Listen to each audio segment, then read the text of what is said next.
Good morning.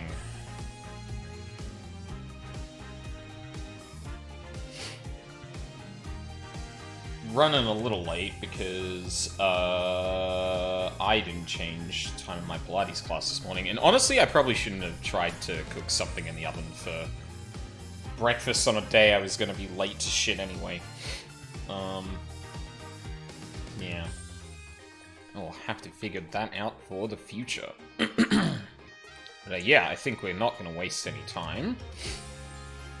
Hello, Mina. Hello, Barfy. So time travel. It's real. It's real. It's real and it happened. Yep. And the Source, two dude, trust me. sources are the two most reliable people in this entire case. Bar none. Our client and Mr. Larry Butts. The absolute, like, paragon, excuse me, of well thought out arguments, interpretations of things he's seeing, you know.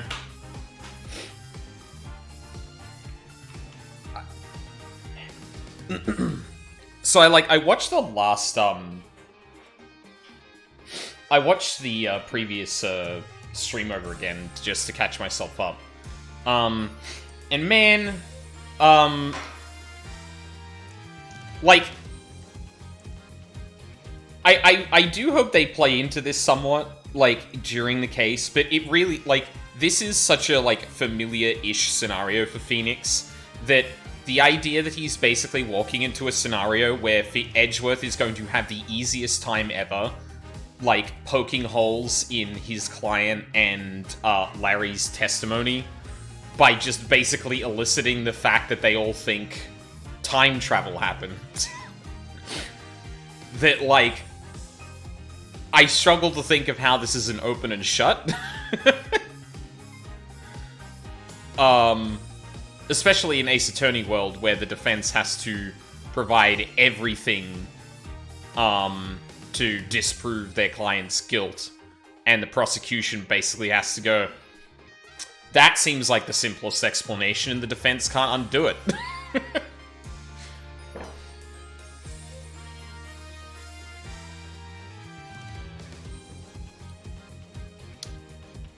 Yeah. I mean, I don't think there's much else to say. We've got a drawing of a pterodactyl. And a hot butler. Yes, this is true. That is not helping in the case, but it is helping me. Phoenix is not having a better time, but I am.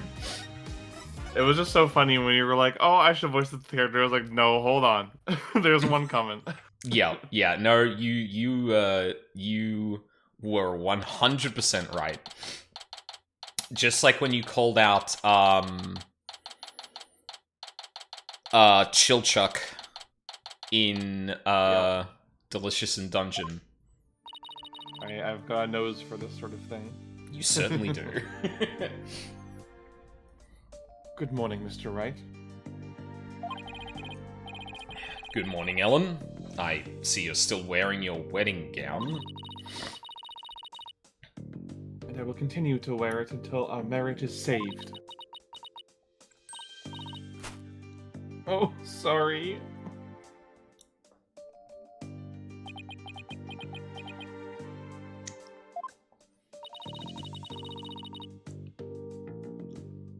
Oh, there, this is me. Yeah. Do you think he came to see how she's holding up?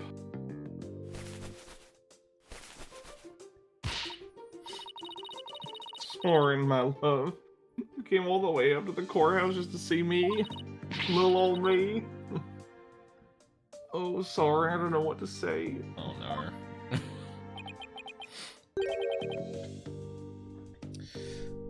Blueprints. Like the indie game? Sorry, I hadn't played. Same fucking bean. Huh? The engine blueprints. I can't find them. Do you know where they are? Oh, they're in your room, third shelf from the bottom on the right-hand side. Ah, I see. And there he goes. Man, this guy is living so many weebs' dreams. He gets to make a maid his wife. Yeah, yeah. He's leaving already? Don't tell me he came just to ask about some stupid blueprints. Is he really that cold of a person? Or is that just how he comes off, I wonder? What about me, Soren? In before that becomes the most vital piece of evidence to save Ellen. Oh. Ellen. He's back.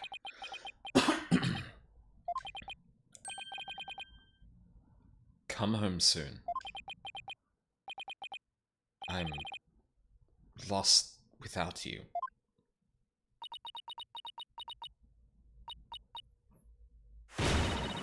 Soren. Later.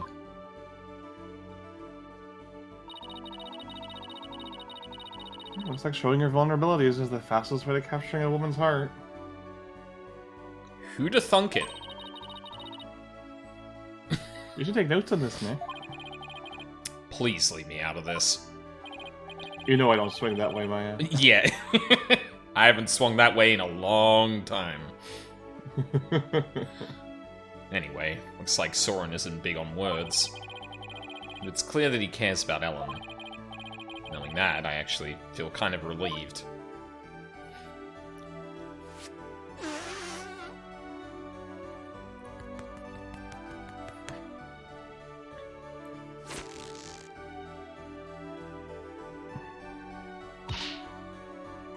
Mr. Wright. I just absolutely can't be found guilty, you hear? Don't worry. I'm gonna do everything I can to prove your innocence. Thank you, Mr. Wright.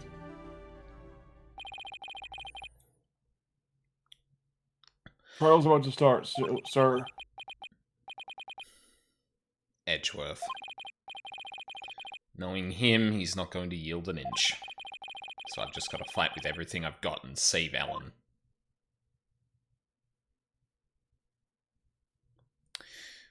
Your Honor, the client thinks she time-traveled.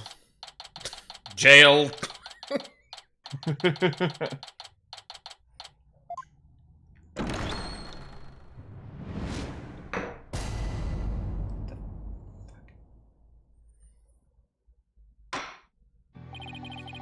Even my coaster rose for that. Court is now in session for the trial of Ellen White.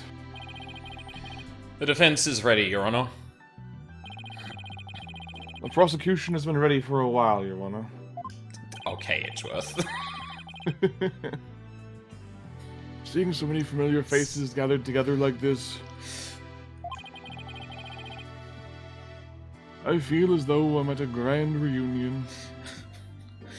Mr. Edgeworth, the trial was scheduled to start at 9 a.m. I don't really know what you were expecting. Well, I've been here since 8:55. The first time we faced each other in court, I said that, so I'm trying to do it's like callback humor, you see? Oh, good one, Mr. It's Edgeworth. like one of those references to the good old days. Yes, it's rhymes. You see, It's like poetry. Yeah. It makes me want to go out for dinner and a drink and reminisce with all of you. Oh, that sounds like a great idea. I can finally drink. I was dying for a real burger the whole time I was away. We could make it a welcome back party for Maya. How about it, Edgeworth? I have no intention of cavorting with my enemies. It's not what you said last time.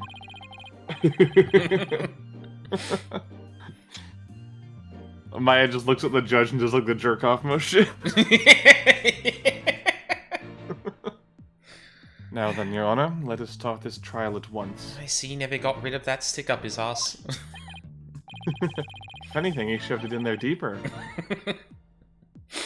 Oh, still not one for light-hearted banter, are you, Mr. Edgeworth?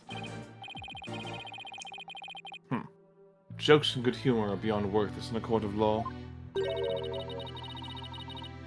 Guess we'll just have to be the party without him, then.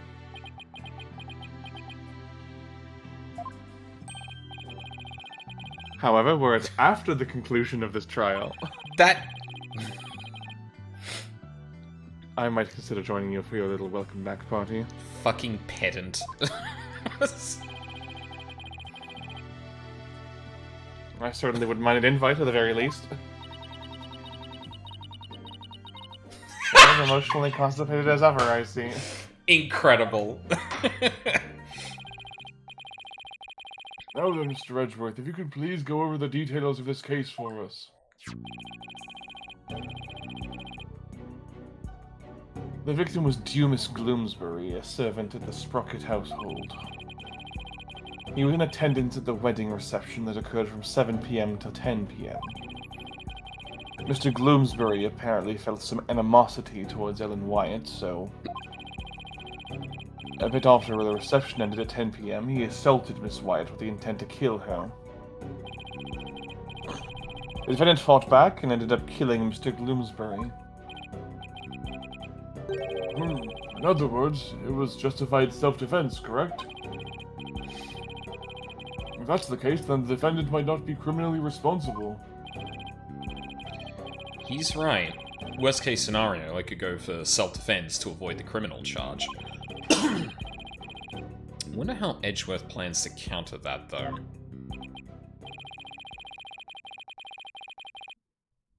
Prosecution's first witness will make my view on the matter clear, Your Honor.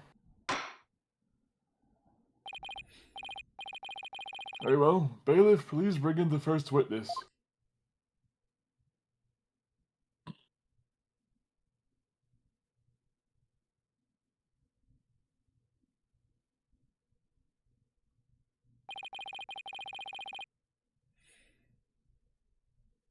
Please state your name and occupation, witness. Emma Skye, forensic investigator. And I'd just like to say, sir, that being in the same courtroom as you is a great honor. Edgeworth. Oh, that's right. You're a fan of Edgeworth's, aren't you, Emma? We're good friends after all, Mr. Wright. But just this once, I intend to faithfully and fully testify for the prosecution. I gotta admit, I was kind of half-assing it with Nayuta. And, like, even though he would eventually, like, at least praise the work I'm doing, he was still kind of a hard-ass. He didn't deserve it, honestly. And I do mean that wholeheartedly. My whole ass will be in this one. Heh, expect no less from you. Yes, sir. I'm going to do my very best. Looks like you lost the popularity contest to Mr. Edgeworth, Nick. I could really care less. Besides, she'll see who's the better lawyer once I win this trial. Yeah, maybe then you'll actually really care less. Get his ass, Maya.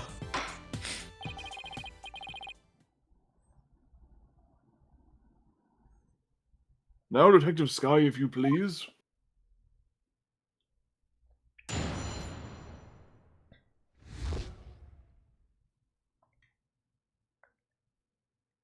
Rundown of the case. Let me hit you with the rundown. The murder weapon was a clock called the Timekeeper. The victim was hit with it from behind and he fell over, right into the lantern. The defendant was spotted then, standing in front of the body, holding the murder weapon. The victim was struck twice, by the way. Oh. He was struck twice? That's right. There's no mistake about it. The first blow was to the back of the victim's head. It was hard enough to knock him unconscious. Yet, despite the fact that he had been immobilized with the first blow, the defendant delivered a second fatal blow to the side of the victim's head. Which means what exactly? Well, can't be justified self-defense if you went and hit someone who was unconscious a second time. Or at least it's harder to argue that.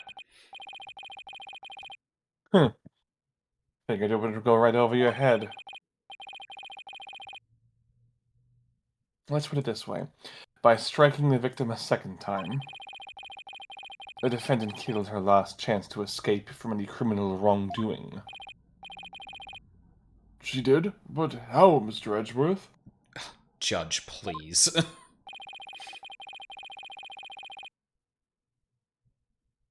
The defendant may have been fighting back because she was being attacked. However, she then went on to deliver a fatal blow to a man who was already fully unconscious. Nick, is he saying what I think he is? I don't feel so well.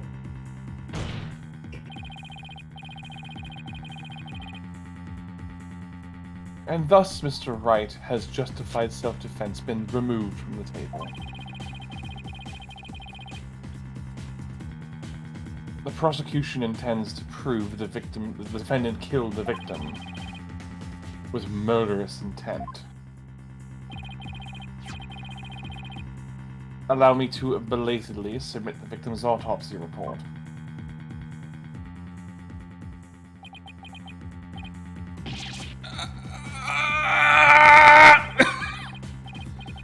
So that's why he was acting all smug. Well, more smug than usual. It's fine, right? It's not like we were going to plead self-defense anyway, right? Right, but now the judge has a negative impression of Ellen.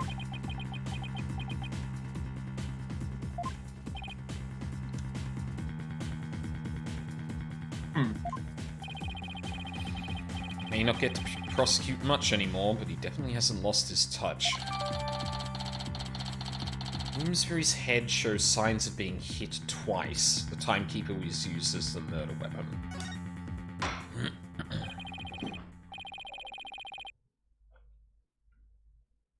Now then, Mr. Wright, you may begin your cross-examination.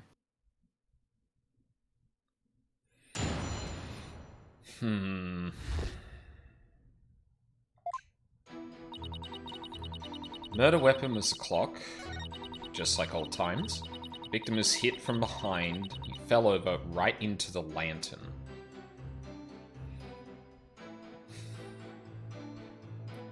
Cutscene knowledge-wise, that doesn't really make sense, because they were out on the balcony at the time.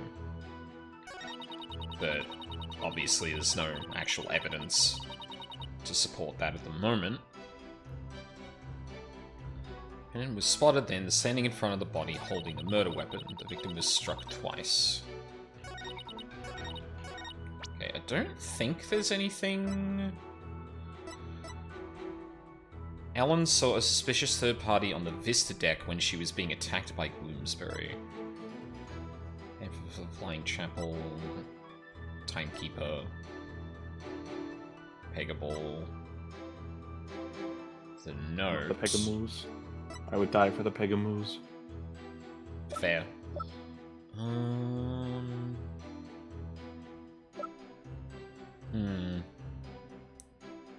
Dry ice, photo of the reception, Selena.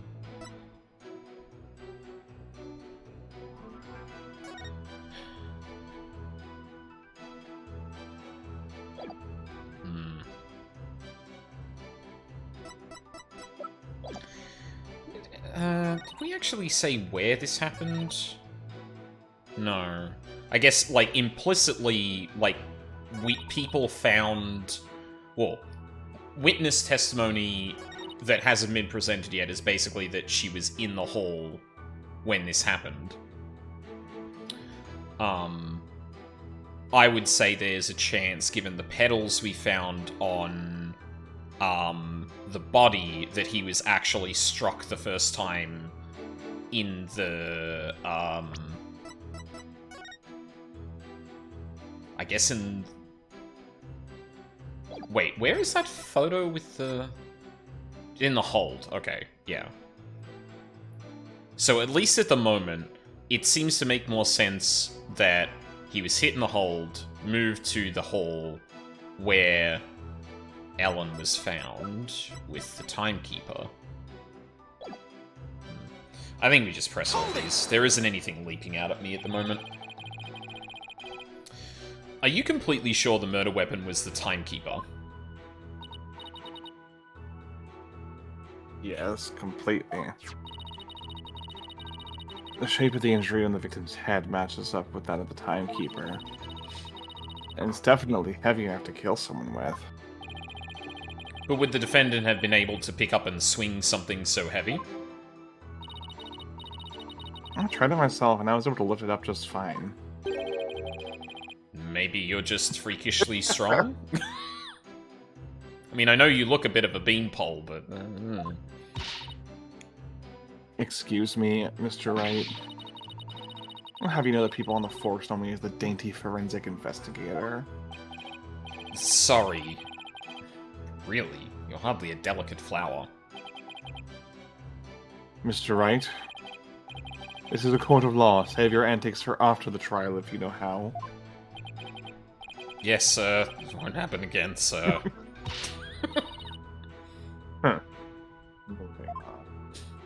But this is my defense style, Edgeworth. You can't possibly have forgotten this. The defendant was fighting back against the victim, right? If so, wouldn't she have hit him from the front and not from behind? Victim must have tried to run once Miss Wyatt started fighting back. That's probably when he got hit from behind. I see. Thus the blow to the back of his head. The defendant must have looked awfully scary when she was brandishing that clock. Emma, stop digging our graves. Stop that. The judge already has a negative impression. We don't need your characterization. I don't know about that. Regardless of how scary Ellen looked, the victim was definitely hit from behind. May I go on? Yes, of course. Please do.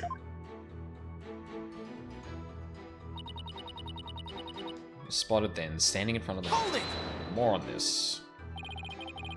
But that's only because she was so panicked when she found the body that she tried to use the timekeeper to go back into... Oh my god, Phoenix, why would you say that out loud? For fuck's sake. Mr. Wright. Do you have any idea how absurd you sound? Look at my lawyer, man. But Miss Wyatt really believed she could travel through time with that clock. You really should have come up with a more credible story, you know. Mm-hmm. Yep. Yes, I agree. Now, there would be a way out of this of actually arguing, I'm not saying that that is literally what happened. I'm saying that my client believed that to be the case. Those are two different things. Me 3, but that's all I've got to go on. Anyway, under the circumstances, the only conclusion we can draw is that the defendant killed the victim.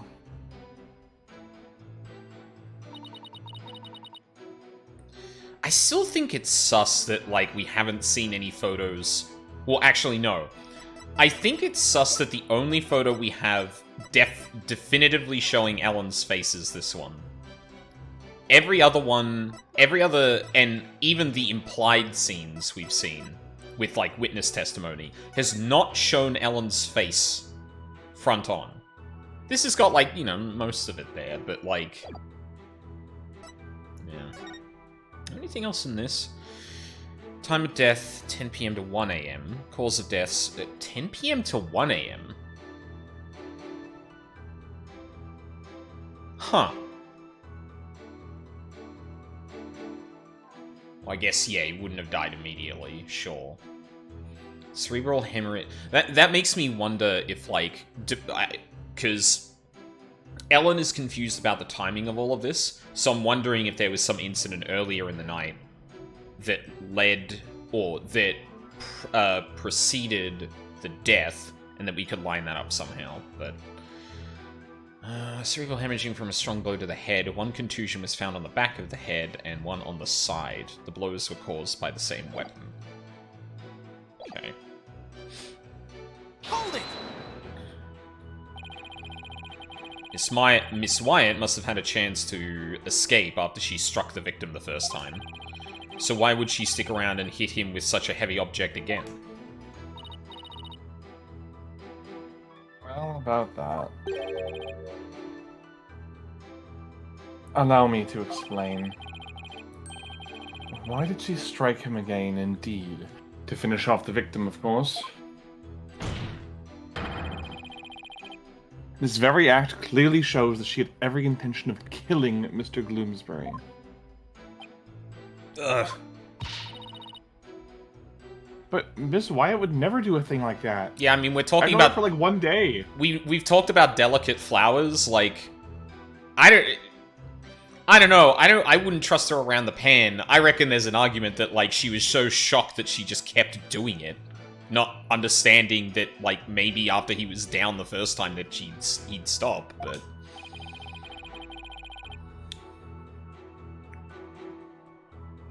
And let's see some evidence that disproves my theory.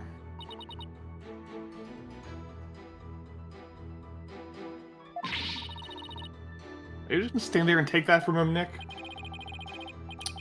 I can't refute his claim head-on, so I'll have to approach it from a different angle. Well, it looks like we won't be going anywhere until we can refute Edgeworth's claim. Well, this is so exciting. We haven't taken on Edgeworth in ages. Yeah. Okay, Nick. Now go get him. Go get him, boy. Go get him. Yeah, I was gonna say, Maya controlling Phoenix the attack dog. No need to rush me, Maya. Alright, I better start by comparing Emma's testimony with the evidence we have, and look for any glaring inconsistencies.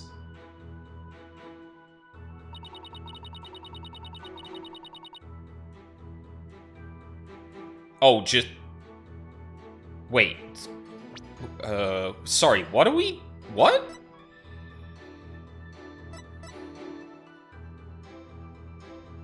I thought it was about to prompt me for something, but no, it's thrown me back into... So something in this is off?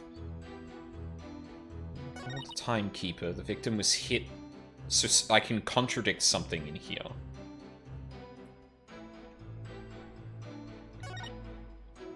Spotted then, standing in front of the body, holding the murder weapon.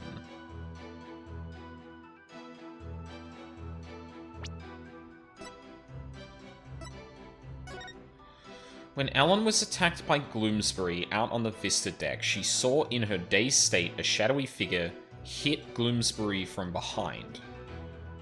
She fainted immediately afterwards and thus... Okay.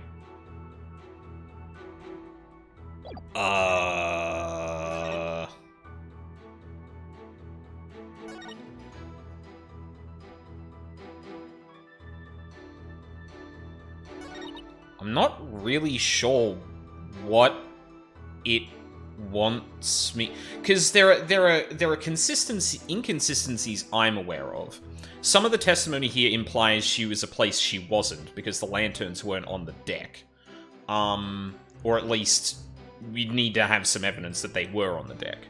The implication is that they weren't, but that's nothing there. There's the shadowy figure specifically, but I don't know how that relates to these, because... The victim was hit with it from behind, and he fell over right into the lantern. Like, that doesn't get contradicted by the thing. the defendant was spotted with the murder weapon doesn't refute it either. And the fact that the victim was hit twice doesn't either, because this isn't even in... Like, there's an implicit thing here that Ellen hit them twice, which, like, maybe you could contradict here?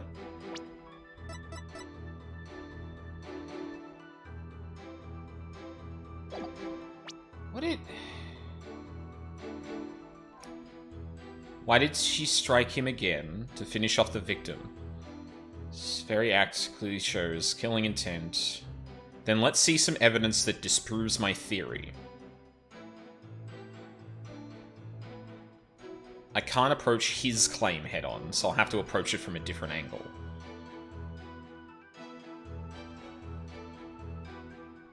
I better start by comparing Emma's testimony with the evidence we have and look for any glaring inconsistencies. I don't think there's a glaring inconsistency. Like, there are inconsistencies, but I don't understand how that applies to Emma's, because her statements aren't really showing a contradiction.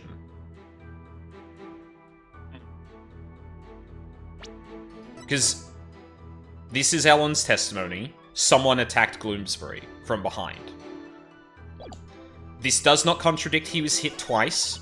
This does not contradict that she was found with the murder weapon. This does not contradict that he was hit from behind.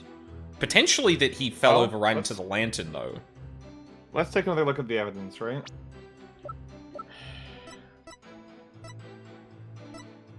But isn't it... This testimony... Okay. I thought I took a look enough here, but... I guess let's look at how this is being worded here. Well, that's why I'm picking apart the wording. I'm just not really... Yeah. I don't think that's got anything to do with it. Because, like... Shadowy figure hit Gloomsbury from behind. There are 2 wounds we know of, so this must have been with the Timekeeper. And they're implying that he fell over right into the lantern. So someone smacked him in the head, and he falls with that force into the lantern. So do you have any evidence that contradicts the idea that he was hit from behind, or any that contradicts that he fell into the lantern? Maybe he fell into the lantern. Well... Can we take a closer look at this one? Because, like, if he was hit from behind, he'd fall on his front, I guess? Yeah, because if this is supposedly a picture of the body right after, you know, the incident happened, then he would have been face down, right? Unless he twisted dramatically while falling. Right. It's... I don't know. I find that a bit flimsy. But actually, the bigger thing I'd point out here is how the fuck did Ellen hit him on the side of the head when he was in the lantern like this? She crawled inside and bonked him. Just, like, swung the thing underneath the lantern into the side of his head and whipped it right back like fucking Scorpion. Yeah, I guess we go with that then.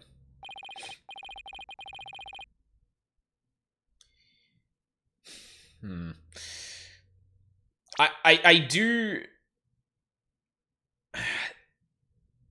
The prompting there, I feel like, isn't great, because it's, like, Emma's testimony, so I'm like, okay, what about the shadowy figure, then? Has that got something to do with it? But then, like, that had actually nothing to do with that, and it was actually a completely unrelated piece of evidence. Like, yeah, that's just, like, the logic here I don't think is bad. Like, it took me a second to get it together, but that prompting is, like, not good, in my opinion. Detective Skye, I'm afraid I have to apologize in advance. For what? For embarrassing you in front of your idol. What do you mean? If you take a look at this photo of the crime scene, you'll see that the victim is lying on his back.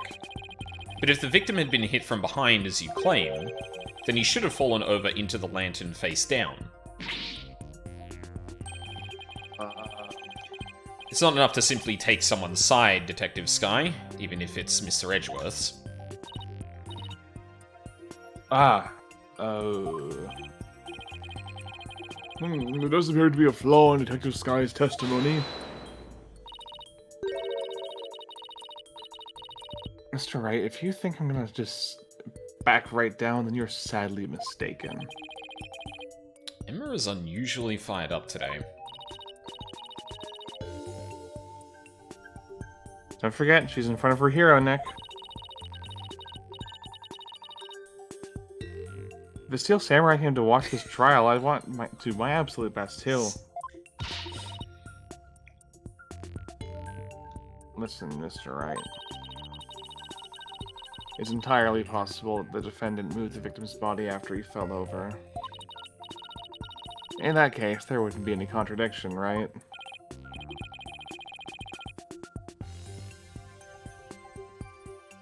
Indeed. That was an excellent counter-argument, Detective. Do the flower petals themselves contradict that? I feel like they probably would, but we don't know how they actually got on there. It could have been a separate incident that allowed them. Well, no, we're talking like bam, bam, dead, people walk in. So, oh no, but they're implying that the body moved in between two hits, which obviously premeditation.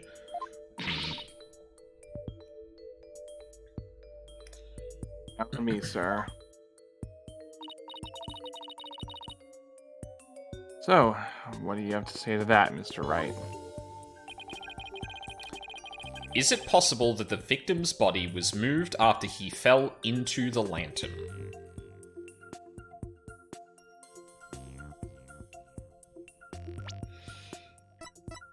I mean, I'd be hedging my bets on the fact that... Well, actually, no. No, because the wood is on him as well.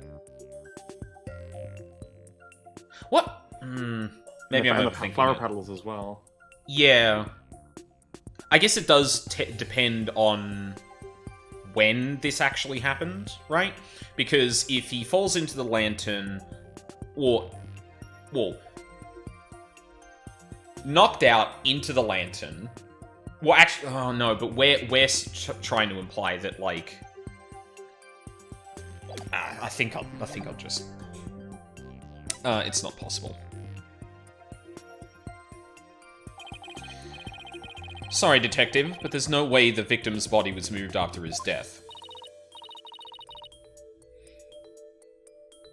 Really? And what makes you so sure? One look at this here, and it should be obvious. I mean, I guess I could go either. I'm not sure if both of them... Take that!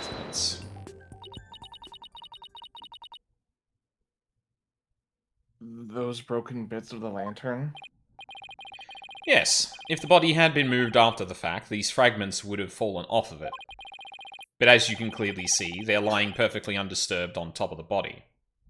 I mean, someone could have made it to look like that, to be fair, but...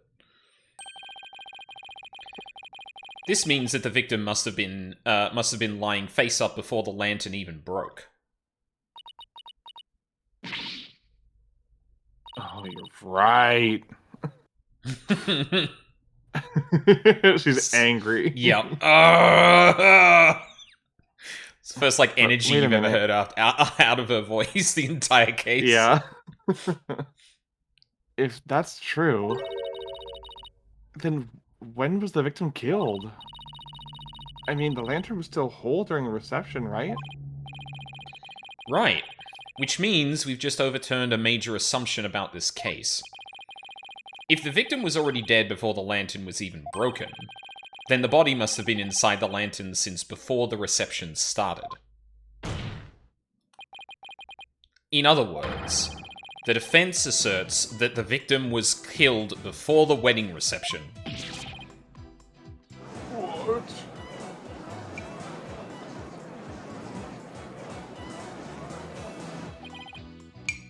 I can't remember whose animation it was, but I'm just imagining the judge, like, hitting his gavel, going, "Oh," and, like, pointing at Edgeworth, like, "Oh." That might not have even been Ace Attorney related. I don't remember. In short, I think it was a comic, maybe like a Shen comic. I'm actually, now that you mention comic, I'm thinking Awkward Zombie. It could be Awkward Zombie too, yeah. Yeah. When Miss Wyatt was seen standing in front of the body after the reception, it wasn't the moment just after the murder was committed. It was the moment she happened to discover the body, just as Miss Wyatt claims. Objection!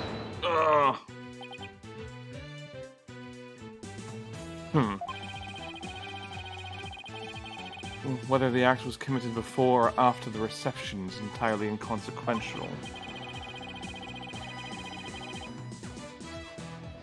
After all, it was the defendant who prepared the reception hall for the event in question.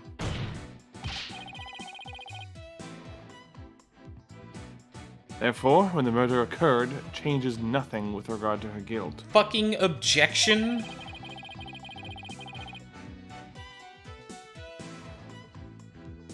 She could have killed the victim before the reception, as you claim.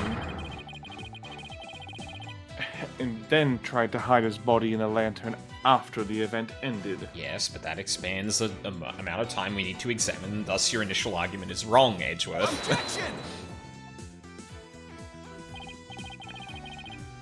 Sorry, but that doesn't make any sense. I mean, where would the body have been hidden during the reception in your scenario? That's... Even you have to admit, Mr. Edgeworth, that this has opened up a new possibility. Do explain, Mr. Wright. Well, if Miss Wyatt didn't commit the crime in the reception hall, then that means someone somewhere put the victim's body into the lantern. I suppose that makes sense. A dead body couldn't have put itself in there. Exactly, Your Honor. In other words, if the murder actually occurred before the reception, it opens up the possibility that he was killed somewhere else, the defendant didn't do it, he was killed some other way. I mean, technically, I feel like you could make an argument for all three, but I would say he was killed somewhere else, specifically because we can use the petals to kind of, as evidence that that is the case. The defendant didn't do it, like, yeah, sure, that opens it up. We've got less evidence of that, but yeah, I think we're gonna go, he's killed somewhere else. If the body was hidden inside the lantern, then it's possible that the body was moved along with it from somewhere else. Oh, you're right. Run that mouth of yours all you want. But do you have any evidence to support what's coming out of it, Mr. Wright? Of course I do. I think the answer lies in that piece of evidence, and in something that was left at the crime scene that will point us to where the victim was really killed. Yup. Very well, Mr. Wright. In that case... what proves the lantern and the body were moved from somewhere else? Now, does it want the photo of the actual flower, or can we present the crime scene photo? I guess the flower, because it shows where the flower, like, originally was. Yeah. Take that!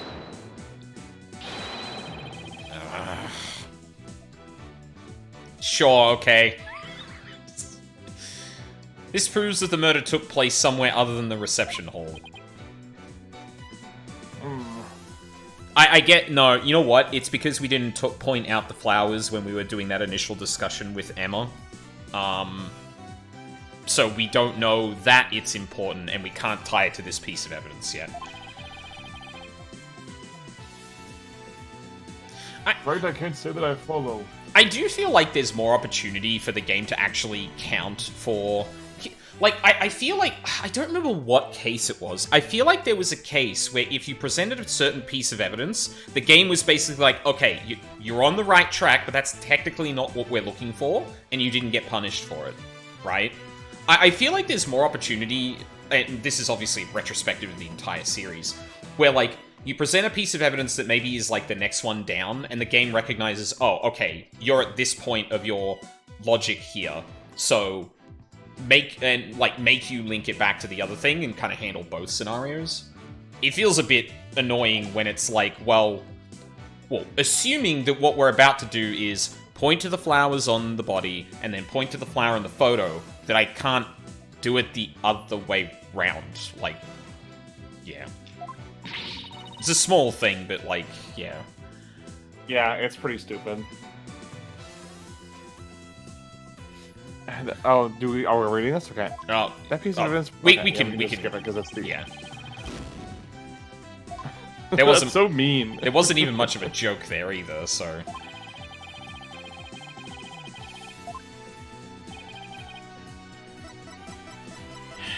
Take that! With photo of the victim again? Yes. I'd like the court to focus on this thing right here. Take that!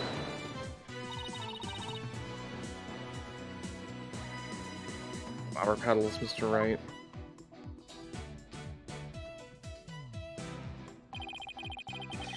These petals are from a kind of flower that were not present in the reception hall. This means they must have gotten into the lantern when it was somewhere else.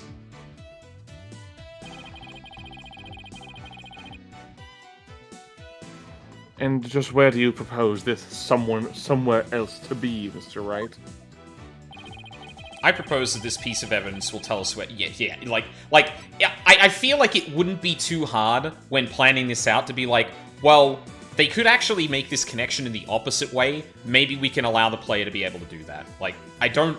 It would require, like, slightly different dialogue connecting the two together, and then you have, like, a head cutscene at the end that once you present it both, they both weave in together. Like, this is a kind of thing that, like, you know, linear kind of set of logic is a lot easier to plan for, and it's a lot easier to test than, like, these branching things of, like, well, what happens if you present this, blah, blah, blah. But, like, I can at least understand it when, like, the game is prompting you very specifically for something to have a different conversation before we move on with the actual, logical set of arguments. But when you're doing these two back-to-back, it feels like, come on, surely we can work around that. Take that! Please take a look at the flowers in this picture of the hold. Notice how their petals are of the same shape as the petals in the crime scene photo? Yes, I see. They do look to be from the same kind of flower. Objection!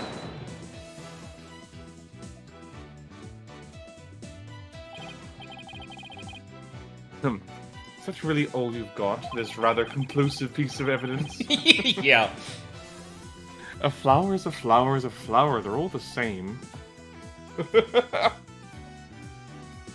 Oh, that was just that. Like, I was expecting just something like, incidentally incorrect. I wasn't expecting flat out wrong.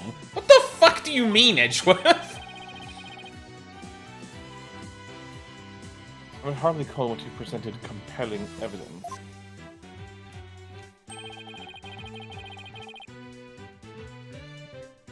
I'm afraid I couldn't disagree with you more, Mr. Edgeworth.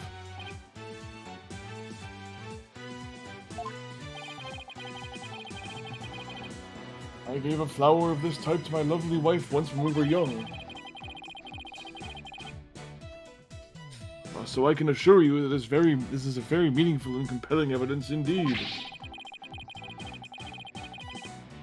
The soundness of my judgment in this matter is backed by nothing less than pure love. Don't get it twisted. I'm not making a logical argument here. I'm just saying that that flower is something I gave my wife, and thus I like this evidence. Incredible. But Your Honor... Also, like, bro, wedding receptions and, like, big celebrations are very particular about the flowers and things that you place there. Not only because, like, certain people like certain flowers, but they're also symbology intertwined with them. Like, fucking hell. That's such a weird thing for Edgeworth to be being dumb about.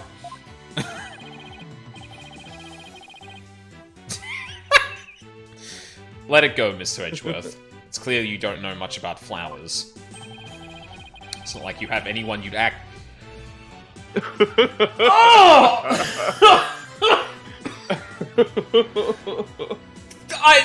I mean, within canon, look who's talking, Phoenix, but god damn! Boom, Oh.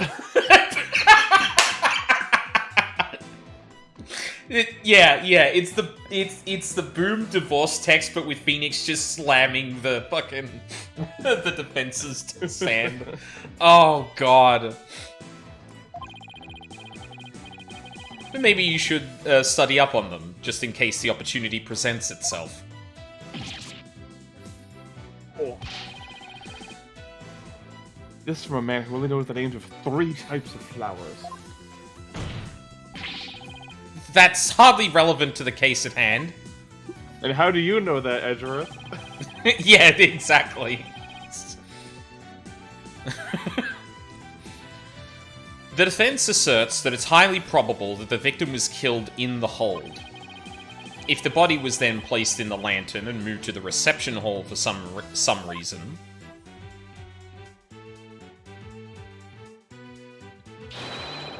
it would completely destroy the prosecution's case. Then you mean the body was... Yes, the victim's body was...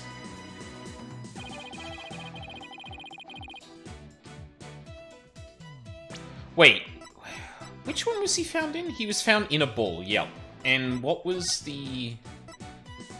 Yeah, that was meant to be the cow. Yeah. Yeah, so in fact, he might literally be in that one there. It's usually the butts. Thank you, Cookie. Inside the lantern during the entire beautiful wedding reception, while the defendant and her betrothed were celebrating their love. What?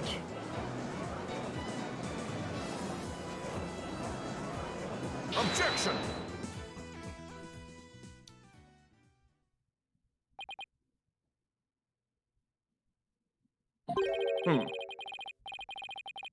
Your smooth talk might work on his honor, but it won't work on me. We know this from empirical evidence. Your Honor, I would like to present our divorce proceeding. Yeah. What are you talking about now? Take another look at all the evidence, then you'll soon see what I mean. Hey, how about you present some evidence? I wish you would just tell me already. Detective Sky, I'm sure you've already figured out what I'm talking about, correct?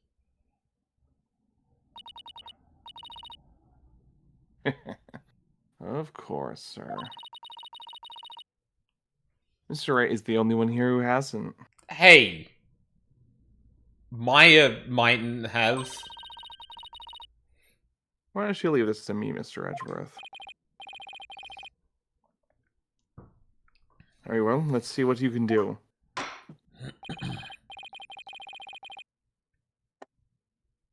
Detective Sky, please give your testimony to this court.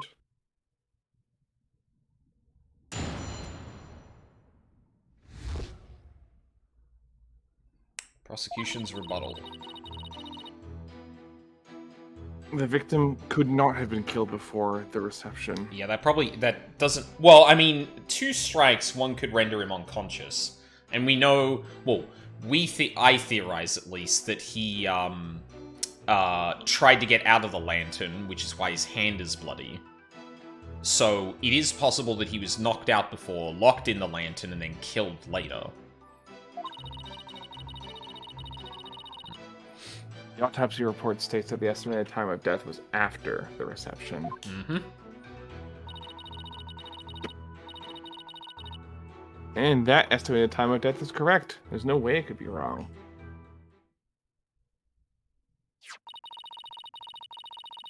It's clear Mr. Bloomsbury was killed after the reception. And that completely contradicts your claim.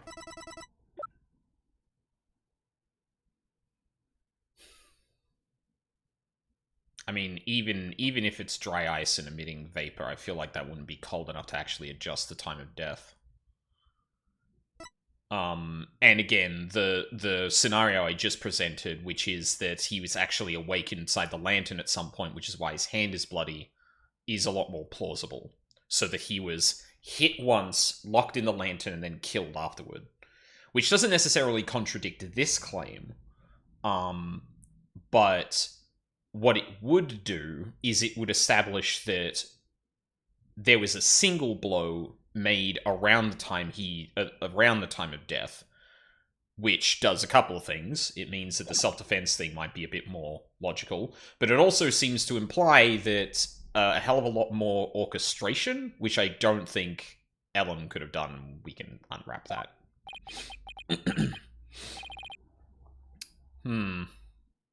I guess so.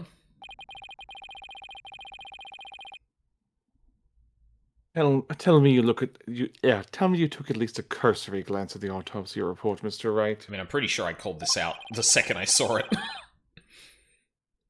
It appears you've grown rusty since your last outing. Might I suggest you go back and brush up on the basics?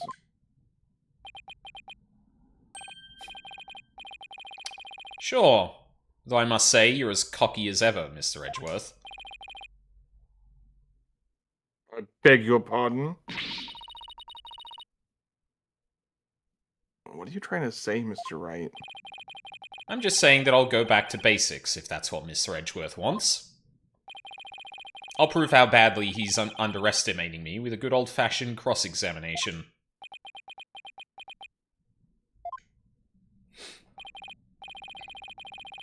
Very well. Let's see you put your money where your mouth is, Mr. Wright. I'm really glad that actually, had Phoenix go like, okay, sure. Let's test your theory then, and not, have a moment of sweat and, oh no. The victim could not have been killed before the reception. The autopsy report states that the estimated time of death was after the reception. And that estimated time of death is correct. There's no way it could be wrong. I may as well press all of these, because I want more. 3 statements is actually, a pretty short piece of testimony, too. You sound pretty certain. You must have some solid grounds for making that claim, right? Of course I do. And you're going to feel silly when I show you what they are. Ready? Feast your eyes on this. Updated autopsy report. Oh wow, okay, that was basically nothing. I've read the autopsy report too, you know. Then you don't need me to explain it to you, right? Hell, there's no way the victim could have been killed before the reception, I mean. Did Phoenix even claim that? Hold on. I actually don't know if he specifically claimed that. Well, that was the initial go-through.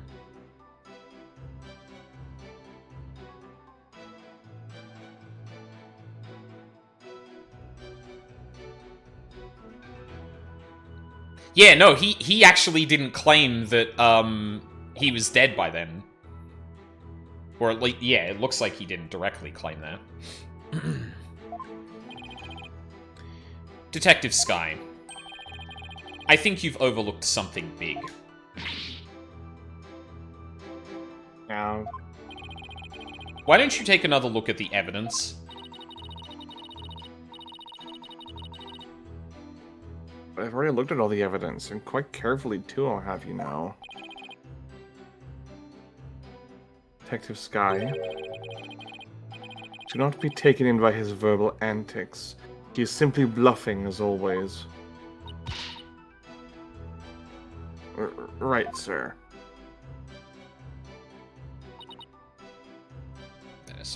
Death, there's no way it could be wrong. Is it possible that the culprit did something to obscure the real time of death?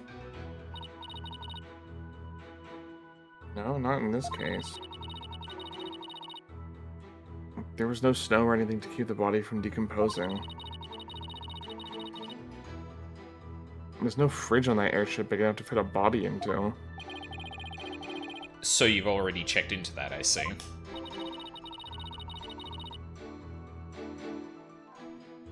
It all comes down to estimated time of death, doesn't it?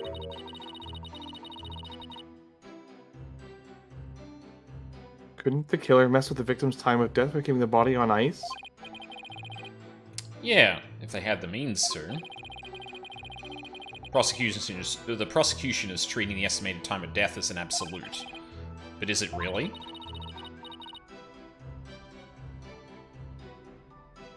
I take it you don't think it is, huh, Nick? In that case, we're gonna have to find a way to convince them otherwise. Yeah, there's got to be a way somehow. This is not going in the direction I thought. Because now it seems to be driving at the dry ice, right? But, like... Do we even... Large amounts of dry ice were placed in the fog machine to produce a thick fog during the reception.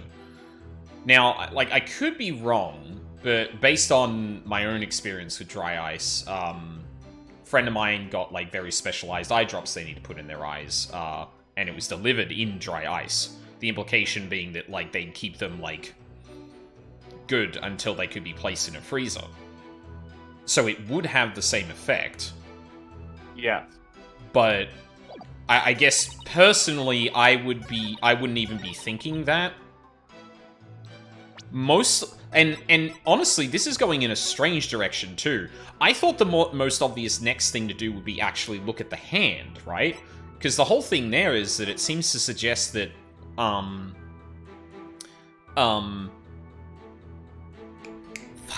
Gloomsbury had his hand on the wheel. The inner wheel that's not painted and has blood on it. But I guess I could be mistaken about the timing of that. So, yeah, I guess we can present the dry ice and see how that goes. Objection! Yup. I admit that the estimated time of death does contradict my theory. Really? And that means that your theory that the victim was killed before the reception Is still entirely plausible.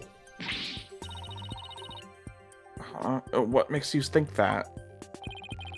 The killer could have falsified the time of death by using a certain item in the reception hall. Please take a look at this. And what is that contraption, Mr. Wright?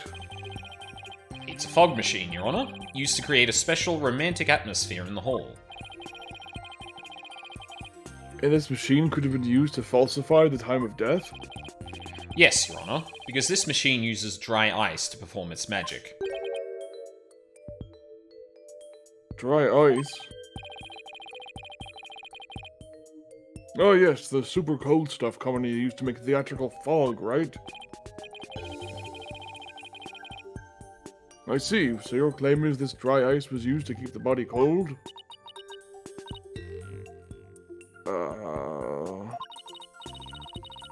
In that case, I guess the victim could have been killed before the reception.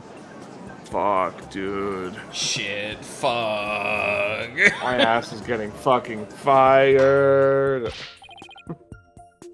Salary. Order in the court. Salary cutting noises. Well, Mr. Edgeworth, what do you have to say about this development?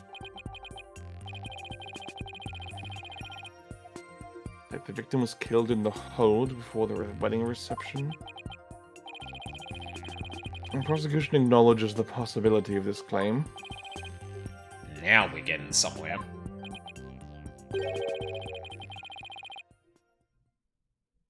Prosecution also like to thank you, Mr. Wright. Uh-huh. For what? I didn't know how a certain piece of evidence fit into this case. But now, thanks to you, I do. What piece of evidence?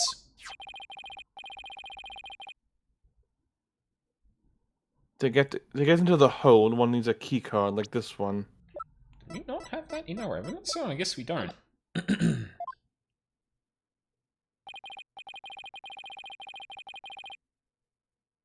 And here we have a record of those who entered the hold with such keycards.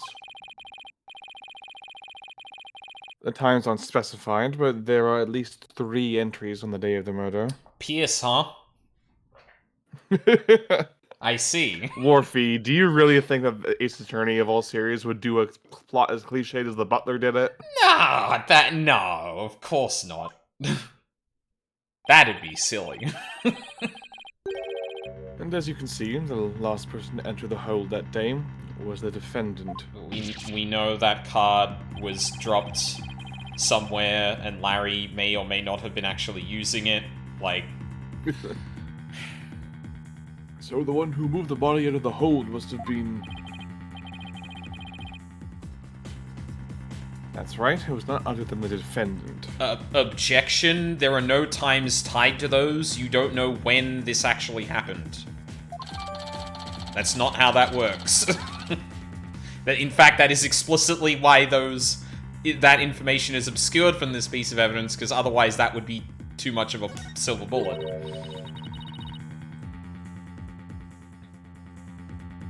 Hey Nick, take a look at this entry record.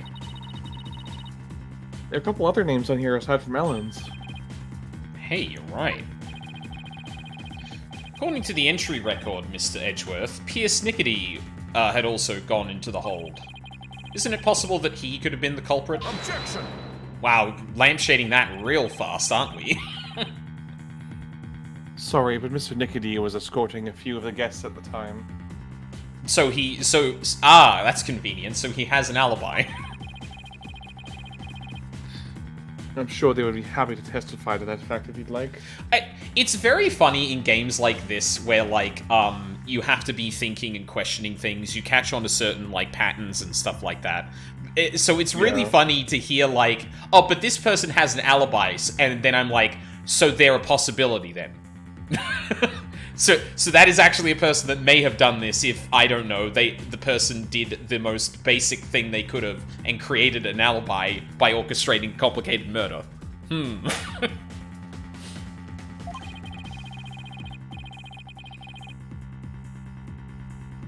Think me cocky all you'd like, Mr. Wright, but my confidence is rarely misplaced.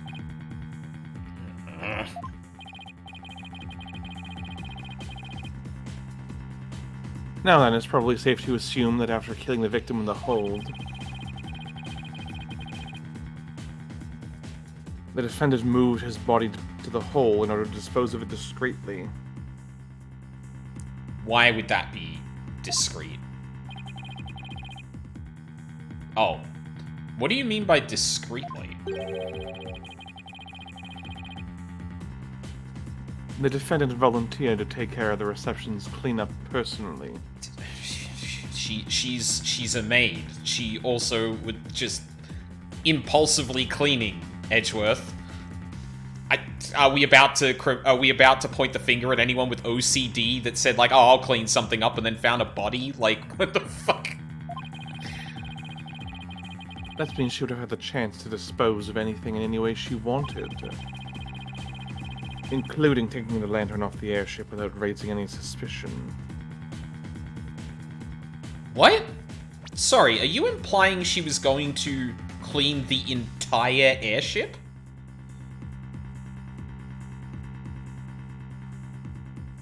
Take care of the reception's cleanup personally, which I guess would be the entire fucking airship.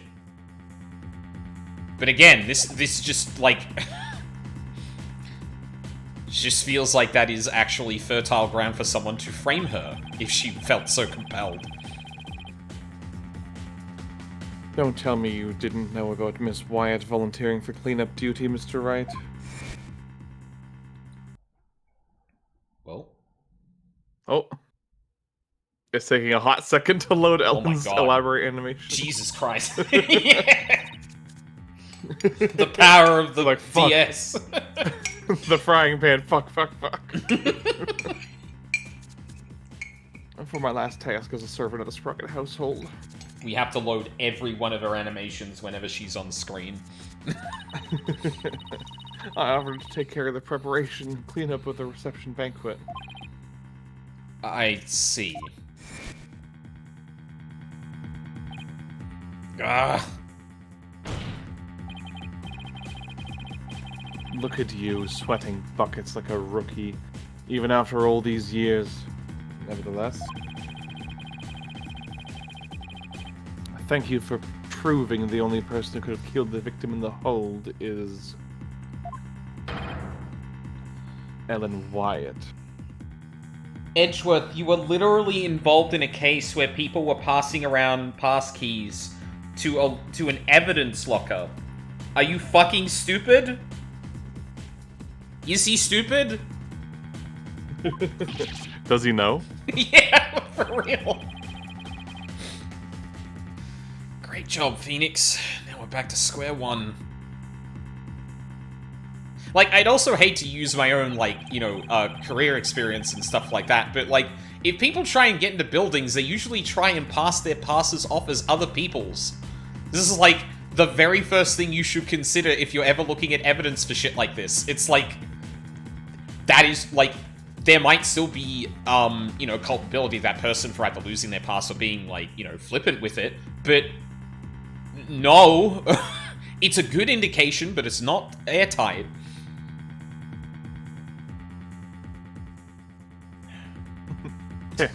Perhaps you should ask Miss Sykes for some help in reviewing Defense for Dummies. Way it goes, sir. Got Mr. Wright in a cold sweat. I wonder if maybe the promise of seeing that miserable look on his face is what brought me back to court today. I believe that. I certainly made all my stress and woes as chief prosecutor just melt away. He's got a lot of stress built up. I'll give him something to stress over before we're through today. Your Honor, the prosecution asks that you render your verdict at this time. Before that man over there tries to throw the court into chaos with his meaningless bluffs. I see. Mr. Wright? Are there any last meaningful bluffs you'd like to present to this court? No, Your Honor, I said to not ask him... Oh, God. Oh, you said meaningless. I'm asking for meaningful. This is a very important distinction. Those are bluffs, Your... Edgeworth just, like, pinching his brow like, oh, fucking word. Need to be more careful with my words. Why does he have to assume it'll be a bluff? Nick, hurry up and go throw a good one out there. I will.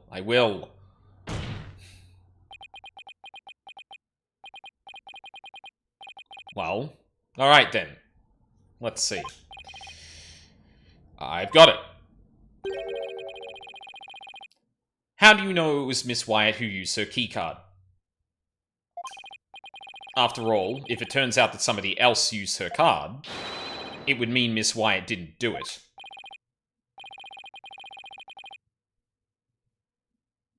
Interesting. And are you able to prove this bluff to be true? I would like to call Larry Butts to the stand. I assure you I'm not bluffing, Your Honor. Well, now what? Wait a minute, Nick. I can think of a certain someone who might have used Ellen's keycard. You can? Remember? The one who was sneaking around the hold in spite of not being a family member? Oh, that's right. Your Honor, the defense would like to call a certain witness to the stand. I need the testimony of this person who may have entered the hold with Miss Wyatt's card. Take that! That's your witness? Are you saying that numbskull was on the airship?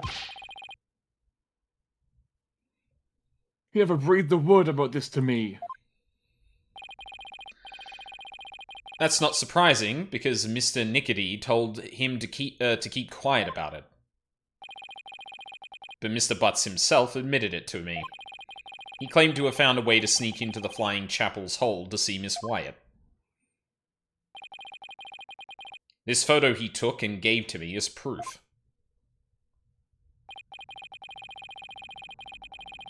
Then, was it he who moved the lantern with the body inside the reception hole?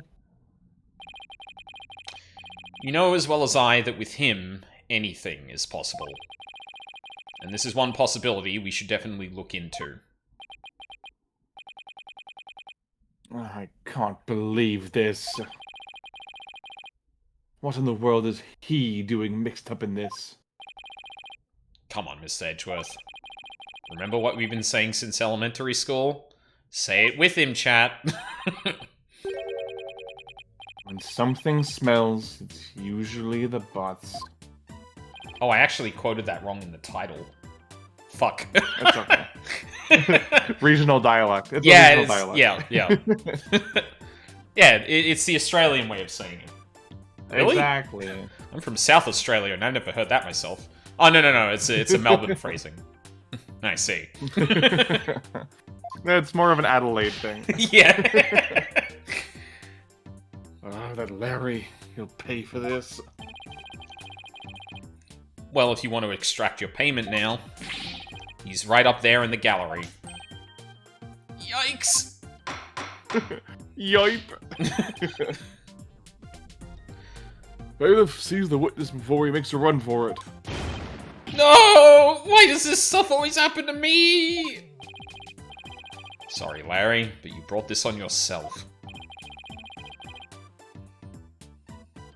Let us break for a 15-minute recess. I ask that both sides prepare for the next witness's testimony during this time. Like, Phoenix and Edgeworth get back into the room, and they're both on edge as hell, because they're like, oh god, what is he about to say on the fucking stand?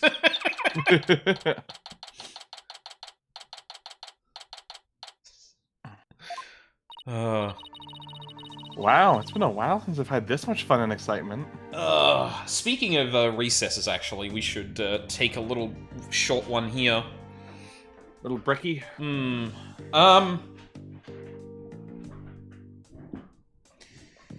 Yeah, okay. So we're actually entertaining the idea that the dry ice was used to throw off the time of death. Which is interesting.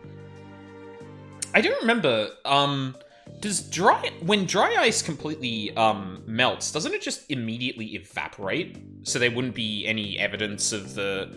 So, like, if I left a piece of dry ice on the ground, I'm pretty sure there'd be no visual evidence that it had been there. Am I remembering that correctly? Because, like, it's like... Is it liquid nitrogen? Maybe I'm thinking of something else then. It's carbon, right? Maybe I'll look that up during the break. But yeah, I'm not science minded, unfortunately. I'm not really sure what the specifics of it. I just remember reading that dry ice is mostly like burning carbon. Or carbon, I don't know. Yeah, It's like it's like I don't know. I actually don't know. I'm not gonna say anything. Yeah, I'll I'm gonna look that up during the break just to confirm. But I seem to recall, and I don't know if it's dry ice specifically or a specific kind, but I'm pretty sure there is something that is very cold that gives off that kind of vapor that when it completely dissipates, it doesn't actually go from solid to liquid to gas. It actually goes from solid to gas immediately. Yeah. Okay. So I just looked it up. Yeah, dry ice is the solid form of carbon dioxide. Right. So yeah, it sublimates unlike like water ice. So yeah, it goes right from a solid to a gas when it reaches its melting point. Yeah, which, you know what? That's actually really good, because I didn't think of that until just now, and the game definitely put the dry ice in front of me, and I didn't think of that. There absolutely could have been dry ice in that lantern, and it's not clear if there would have been any evidence that that was the case. But yeah. Anyway, that's something to think about on the break. Certainly.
I am back.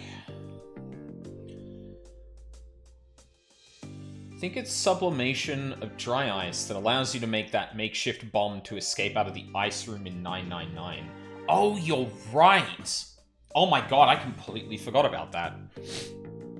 That was so long ago. I should rewatch someone playing 999.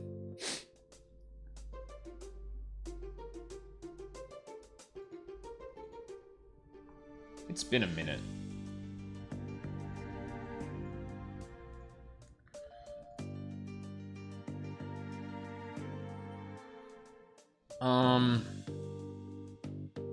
So yeah, the more that I'm thinking about it, the more that the actual possibility that dry ice was used here is throwing off my entire thought as to what is happening here. Because if that is actually a thing, then my whole thought process about the blood on his hand becomes less supported. Because my thought was he was in there, locked in there. He uses the hand. Well, I get. There's a big an elephant in the room for that particular theory, and that's how the fuck is there blood on that thing? Why would there have been blood on the wheel specifically? And if in fact Gloomsbury was dead when he entered the lantern, then how did the blood get on his hand?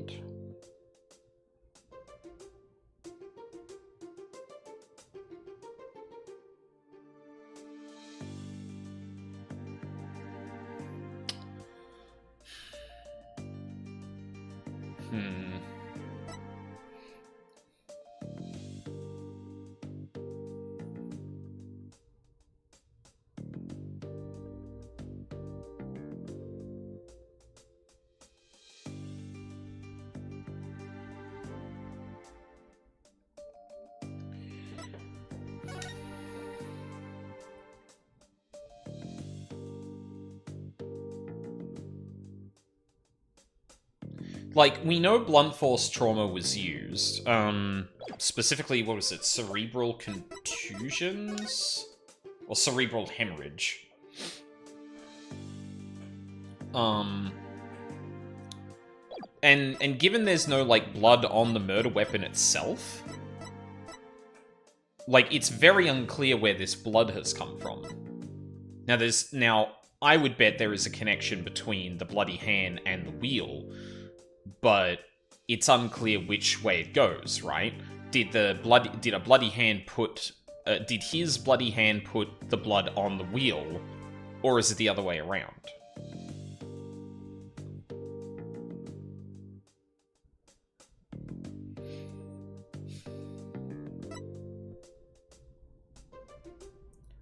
Inside one of the peggable lanterns. Scattered around his body were flower petals, a note, and broken parts of the lantern. Petals were from flowers not found inside the reception hall.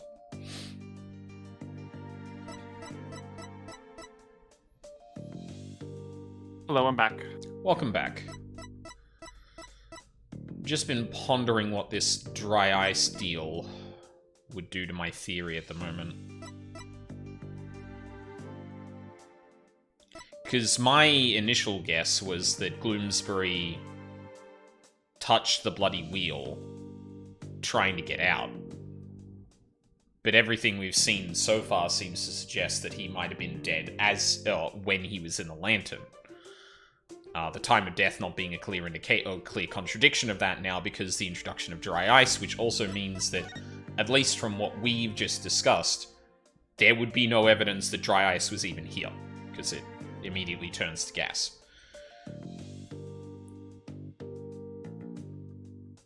So then what's with the blood on the hand then? And the wheel?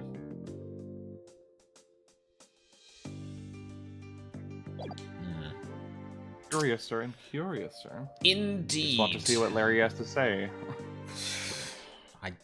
Don't know if he's got much to say about that, but he'll certainly have something rare- to say. A rare sentence. Let's hear what Larry has to say. yeah, for real. I faced off against Mr. Edgeworth, a harrowing tightrope walk for the defense. I'm exhausted already. Boss. Boss, Oh. Yay. I'm here for moral support. Athena. Are you all done practicing for Trucy's magic show? Well, to be perfectly honest, I sort of wait. That's because she was putting my life in danger, I tell you. I see. I think I'll need to have a one-on-one with her. You're really athletic and fit, Athena, so Trucy probably thinks she can run you ragged. That may be true. Which is why not even Trucy can keep up with me when I run at full speed. Ha! Looks like you spoke too soon, Athena. Never underestimate the resourcefulness of a great magician. Huh.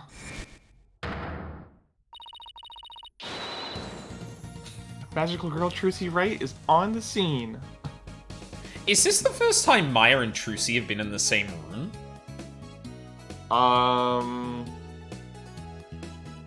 No, because Trucy snuck into Edgeworth's luggage. Right. Yes. No.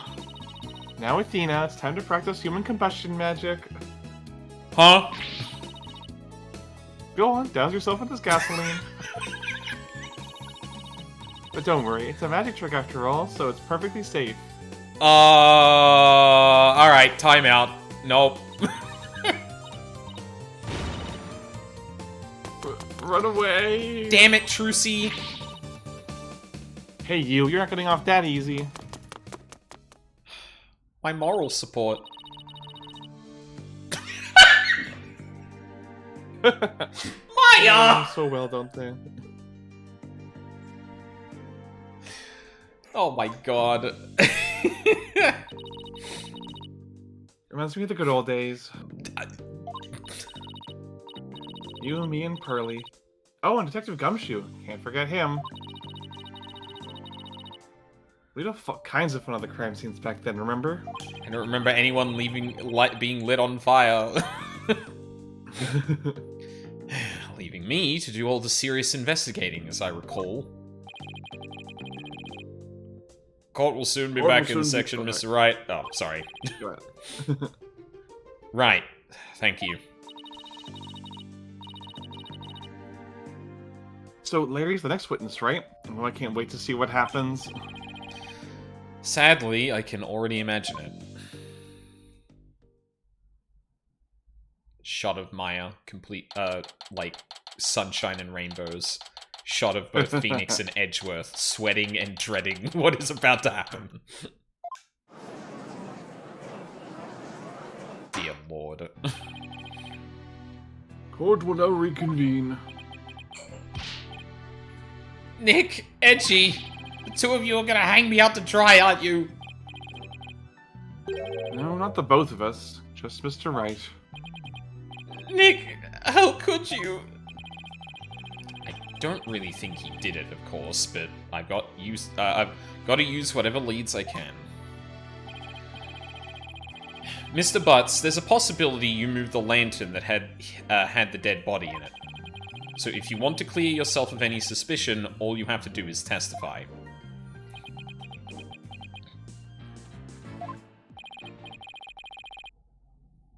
Oh, then, your testimony, please, witness.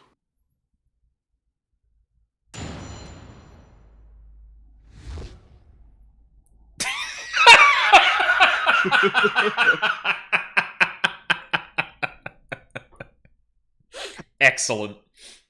Nick is a jerkface. Nick, you big fat stinking jerk! How can you doubt your best bud? We've known each other since elementary school. Well, get this, pal. Our friendship's over.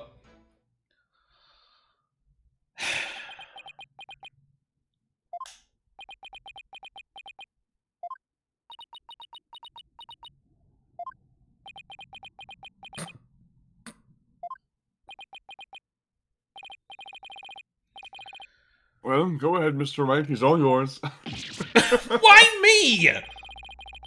You're the one who called him to the stand, so it's your responsibility. Thanks, old chum. Can't any of you show me a little respect? Even just a shred?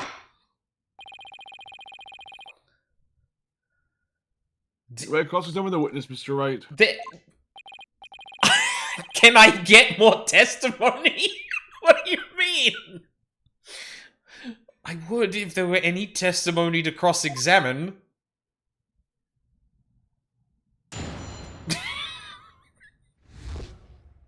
Go on, Mr. Wright. Prove you're not a jerkface. Hold it!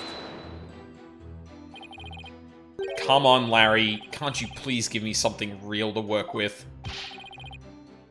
Don't think I don't know about your tricks. If I say something careless, you're gonna shove some evidence at me with a loud objection and a super smug look on your face. Yeah, well, that is my job. If I get found guilty, how are you gonna take responsibility for what you've done? Why should I take responsibility for just doing my job? You heartless jerk! Don't you have any compassion for me? How can you doubt your best bud? We've known each other since elementary school. I can't believe we're dedicating an entire fucking testimony, cross-examination to this. I'm sorry, Mr. Butts, but if it wasn't Miss Wyatt that entered the hold with that card, then you're the most likely suspect. Nick, are you seriously doubting the innocence of your old childhood friend? Well, technically, yes. But it isn't personal, I assure you. Oh, a true friend would believe in me no matter what. Can't you see my tears? Don't they mean anything to you? Nick! Nick! You don't really think you can cry your way out of this, do you? I'm gonna try, damn it! Okay, fine. In that case... Oh, right. Well, get this, pal. Our friendship's over. Oh, fucking hell. Hold it!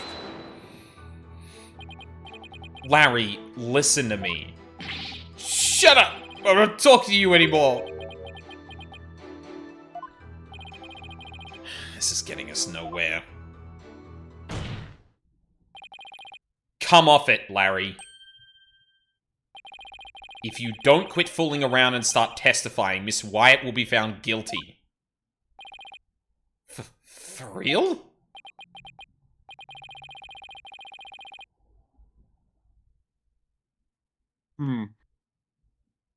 If no new information comes out of this cross-examination, then yes, Mr. Butts, for real.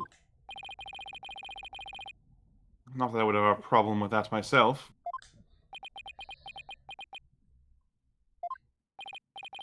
Larry, just tell us the truth already. Did you, or didn't you, go into the hold and move a lantern up to the reception hall? I never moved any bull lantern, I tell ya. Bull lantern? What? Did I say something weird? You told me that you didn't attend the wedding reception. Can you believe it? Oh. Can you believe it? They told me only family and relatives could attend. They wouldn't even let me into the reception hall. Yeah? So what? Then that's odd. No one in this courtroom ever mentioned the sex of the lantern that was moved. So how could you know that it was a bull lantern? You didn't have to actually go to the reception to know that. Anyone could tell there were two Pegabulls by looking at the Flying Chapel's pamphlet.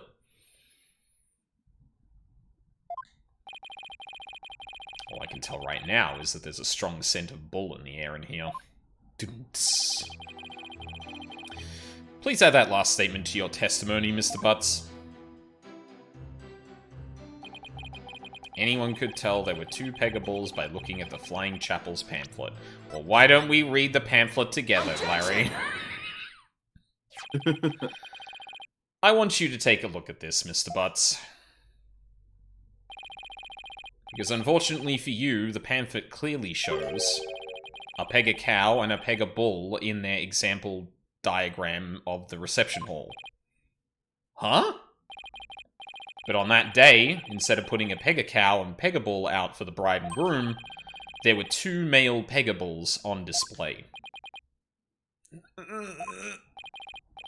Yet somehow you knew there were 2 Pega bulls in the reception hall that day. There's only one way you know something like that, Larry.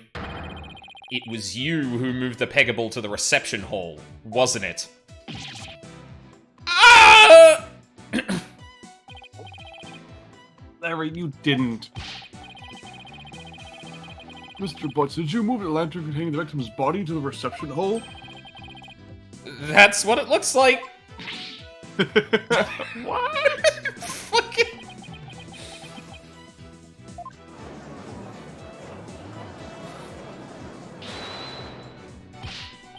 Wait, Nick. You don't think I'm the murderer, do you? Maybe you and Mr. Gloomsbury were fighting over Miss Wyatt and you ended up killing him? Uh-oh.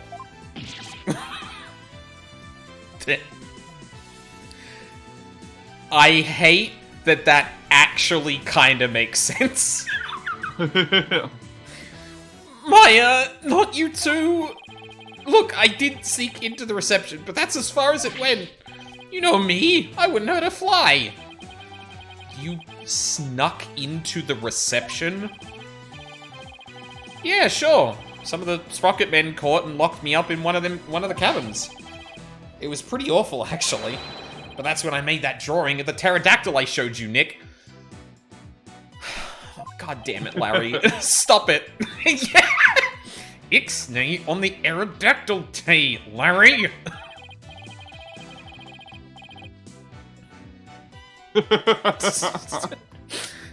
Phoenix head in hands.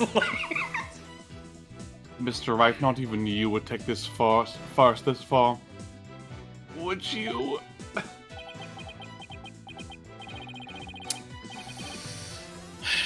We are talking about Larry. What do I do? Do I accuse Larry of being the true culprit? No, of course not. No, you're right, Mr. Edgeworth. Mr. Butts didn't have a reason to kill Mr. Gloomsbury. He might have had an imaginary reason to kill Soren the Sprocket, but sure, but not Mr. Gloomsbury. After all, he did steal Mr. Sprocket's bride and try to elope with her.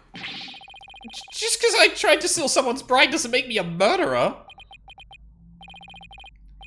I believe you, Larry. And I don't think you killed anybody, either. You would never do anything like that. Nick, old buddy, old pal. I knew you'd come through for me. Funny that, considering your sworn testimony just now that we were through. Yeah, that's in a court. That's in a court document somewhere forever. Honestly, based on some of the legal briefs I've read, I'd totally believe it. I've seen weirder stuff than that. Yep. Recently, I read a court brief of a man arguing with ChatGPT because ChatGPT would not make an article that he was trying to make it write more racist for him. Yep. That is a real thing that I also read. Good times. Good times. Hell world. Mr. Butts, it's time you told this court the whole truth, understood?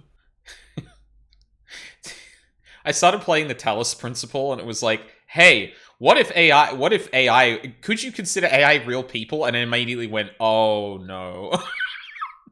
Oh god. No, next question. This is too relevant. Oh no. Say, I am alive. I am alive. Oh wow. My god. Yeah, for real. Oh, it's dumb as shit. moving the lantern. It's just like Nick said. I'm the one who moved the lantern.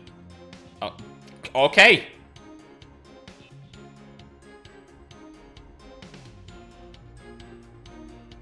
Wait, he switched out 2 balls? I was poking around the reception hall before the main event and saw a lantern was broken. There was a note on it that said exchange... Signed Ellen! Well! That's just the smoking gun right there, isn't it?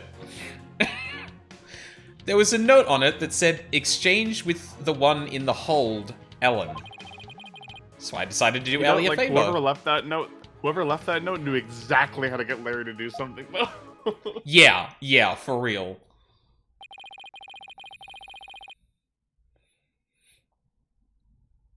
So you switched the lanterns before the reception, did you? That means the victim really was killed before the reception. I still don't know if I buy that.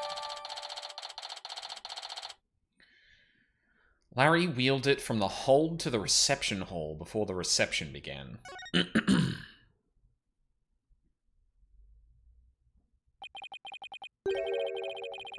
would appear that Mr. Butts completely fell for the defendant's scheme. Chief Prosecutor, ladies and Thank gentlemen. you for this smoking gun evidence. Chief Prosecutor, by the way. Reminds me of how the whole Krafton CEO chat GPT thing. I don't care to pronounce it correctly. Fuck it. Yeah. Jesus Or as Christ. they say in French, Chat GPT. Scheme? What scheme? This note from the defendant. Exchange with the one in the hold, Ellen. Mr. Butts moved the lantern with the body in it up to the reception hall because of this note. And thus, he has become a suspect in Mr. Gloomsbury's murder. That second lantern did feel pretty heavy. Gulp. Yeah, you know what? I should have said he said that out loud. But I never would have thought there was a dead body in it. What was a note like that doing on a lantern in the first place? You got it all wrong, Mr. Edgeworth. I left that note for myself.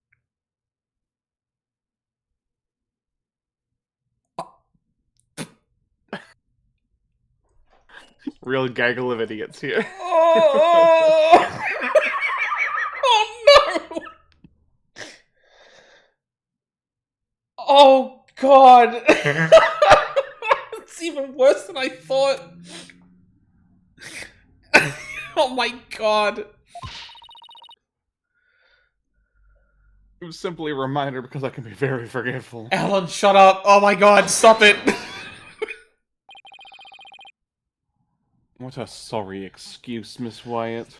Edgeworth, you believed a single piece of evidence presented to you without any checks that it was true. I don't want to hear shit from you. The prosecution contends that this note shows one facet of the defendant's murderous plan. And you, Mr. Butts, played right into Miss Wyatt's hands. No way, Edgy. I don't believe it. Objection! Do you still really believe Miss Wyatt to be the culprit, Miss Edgeworth? Of course, my stance on the matter remains unchanged. If you think I'm wrong, then prove it with your cross-examination. Gladly. Very well, Mr. Wright, you may cross-examine the witness.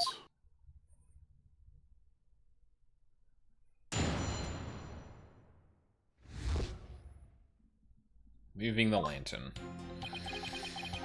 Just like Nick said, I'm the one who moved the lantern. I was poking around the reception hall before the main event and saw a lantern was broken.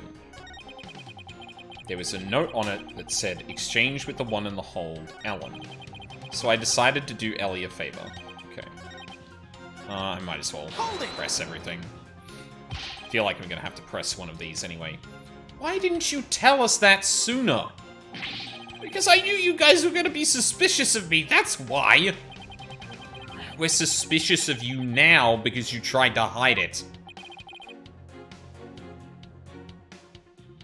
My thoughts exactly. Well, now I told you. Happy? So how about letting me go? No, not yet. We need you to stick around to sort a few things out. Fine. Okay. Hold it. The lantern was broken. The lantern you swapped out was a female Pegamoo. A Pega cow, right? Yeah, I guess. The animation... if I remember the animation correctly, I thought it was two bulls. Why did you replace a female lantern with a male one? Because I was too busy trying not to get caught? I didn't have time to check for little details like that. If you didn't want to get caught, you could have just left well enough alone, you know. Whatever! Anyway, when I took a look at the broken lantern, I saw... it was a note. That note wasn't addressed to you, was it? Also, why was exchange circled? Seems like a strange detail there. Well, I guess not, but how can I let my dear sweet Ellie do all that hard physical labor on her own? It's precisely that thought process that constantly gets you in trouble, Larry. Besides, it's my big chance to show her how much I cared about her. So I decided to do Ellie a favor. Nobody saw you the whole time while you were switching the lanterns. Nope, I didn't get caught. Not that time, anyway. Not that time. Yeah, when I tried to sneak into the reception hall the first time. Oh, wow. I didn't have as much luck. Those Sprocket guys spotted me and nabbed me. Hello, Charles. 1,000 beautiful wrestlers body slammed me and filled my mouth with a victory wine. All of my words are failing me right now. Pretty exciting, don't you think? Larry, you need help. And then they locked me up in one of the cabins. Nick, what are you asking about stuff like this for anyway? Shouldn't you be trying to prove Ellie's innocence? Well, is that statement of his important to the case? It's probably important. There's nothing else in this fucking statement that is. Mr. Butt's trying to crash the reception and subsequently getting locked up in a cabin. I believe these might be important facts in this case, Your Honor. Very well. Mr. Butts, please add that statement to your testimony. Tried to sneak into the reception hall, but I got caught and locked up in a cabin. Hold it. So you got locked up. Then what happened? I broke out. Then I started looking for Ellie and wandered into the reception hall again. That's when I saw the broken lantern and replaced it.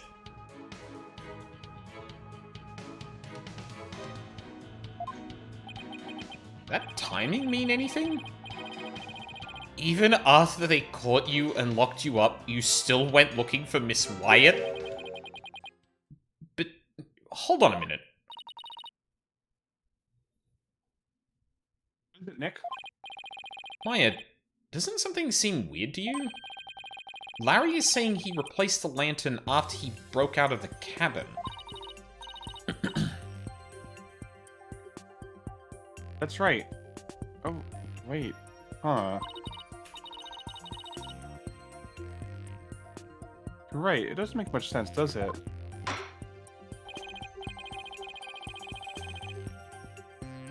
Mr. Wright, if you find an inconsistency in the witness's testimony... Yes, I believe so, Your Honor. Mr. Butts moved the lantern after he broke out of the cabin, but that contradicts with this.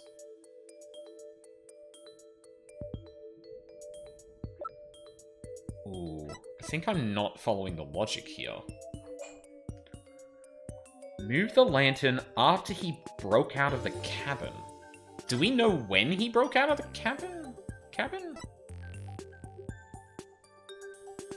Oh, shit. Maybe I missed something here. Sorry, 1 second.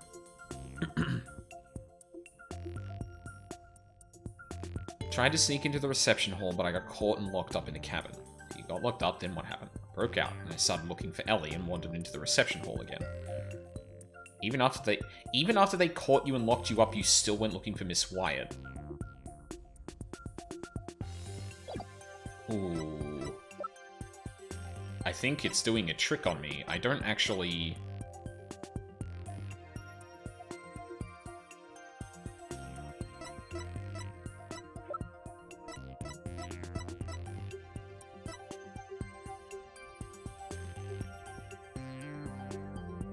Does it contradict this?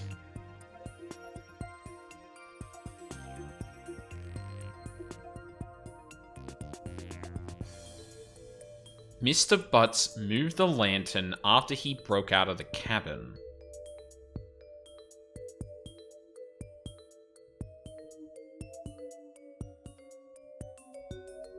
Yeah, then when did he take this photo? Wait, hold on. Sorry, I need the timeline of events here again. Tried to sneak into the reception hall, but I got caught and locked up in a cabin.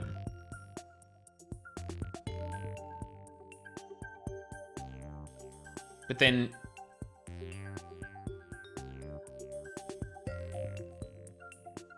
Okay, I don't think I understand what the game is putting down, actually. Because I don't think I can tie Larry into the timeline of events here, so I'm unsure.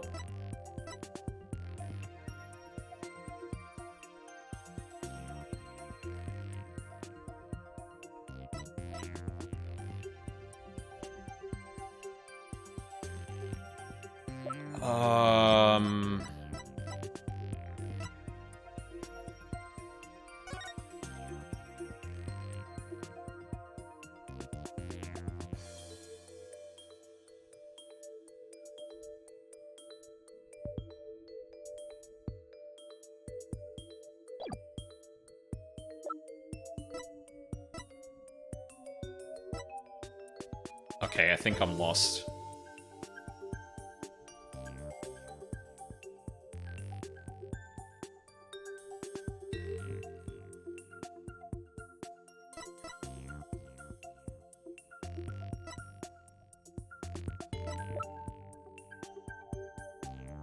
It's gotta be something to do with the photo Larry took, right?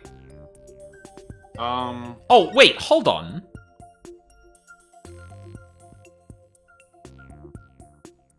I mean, I can't see any damage on that one. But I don't know if maybe that's... the broken lantern? The broken lantern itself? Yeah.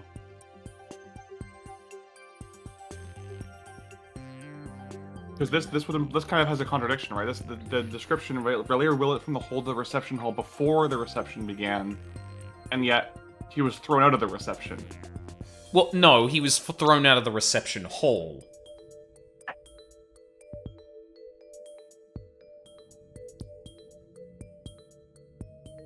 Hang on.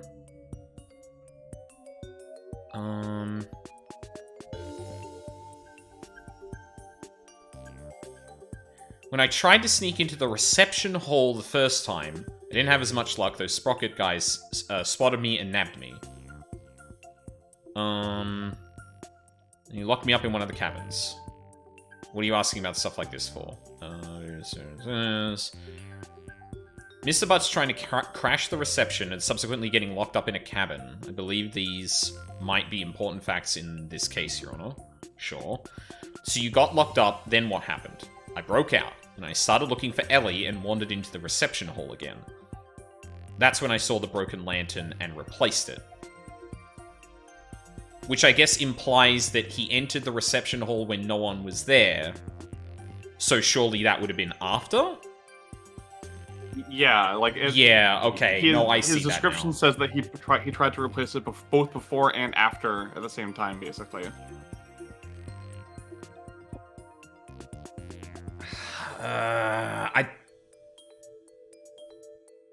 I can see that. The timeline there seems like way too loose because we don't know when Larry got there. We don't know when Larry broke out. And if he's using Ellen's card... Well, I guess, actually, he's using Ellen's card key. So you could probably suggest that this was very late, considering Gloomsbury and Pierce entered the hold at certain points. Take that!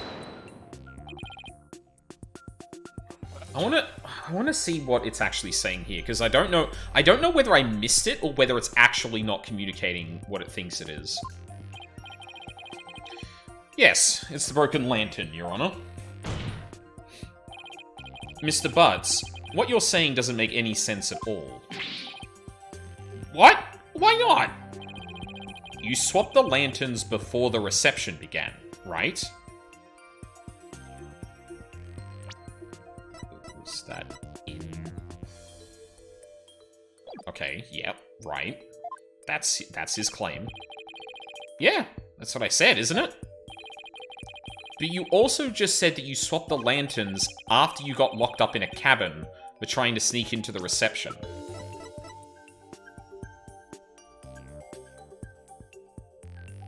No, he said the reception hall.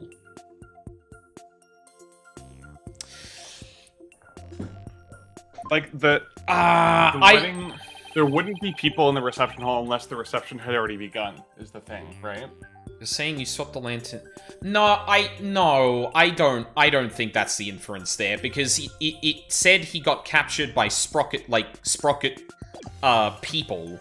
I don't think that implies that, like, people within the reception attending the reception got him. Like, that doesn't sound... I don't think that infers what it thinks it infers. I don't know, it makes sense to me. Fair. I just like... sorry, I hate to get caught up on this, but again, this is the shit I like trying to dig into.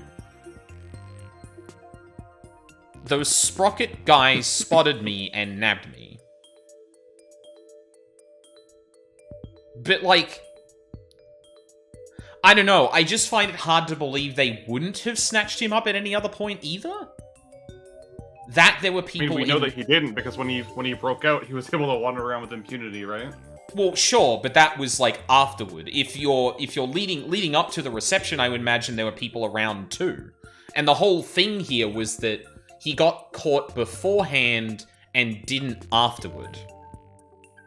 Which actually, Yeah, I guess so that's the point, tracks is it, like... yeah. Okay, yeah, right. Okay, yeah, sorry, okay, so the game did a thing where it laid out all of the things and then later reached the conclusion, and I was too narrow stuck on, like, the previous sentences. The entire thing is, he couldn't possibly have been able to move around and move the lantern unimpeded if he originally got caught at some point and locked away. That implies that the reception was over by the time he did the thing.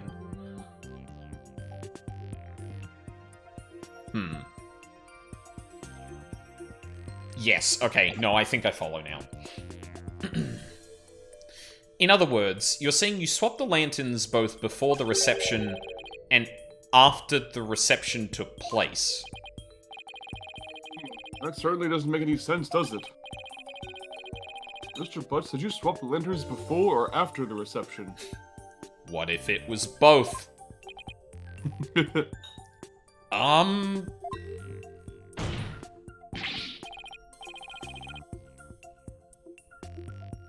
Which was it, before or after? There's a world of difference between the two.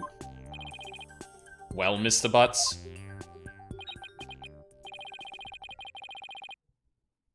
I guess I can't expect guys like you to understand. In a nutshell, it was both before... Oh, here we go. Oh, no. Uh-oh. Uh-oh. It's happening. It was both before and after the reception. What? I tried to sneak into the first reception and got locked up. The first reception? Uh-oh. I don't like where this is going. Then, through the power of Ellie's pendant, time got rewound and we went back to time before the reception. It was after that when I replaced the lantern. So it was both before the reception and after the reception. Get it? We went back in time before the reception. So of course the reception would take place one more time after that, right? That's why what I said makes perfect sense. And this is why I reckon they abstracted, or they removed the times from these. Because I reckon this is going to be across, like, these two events that supposedly took place.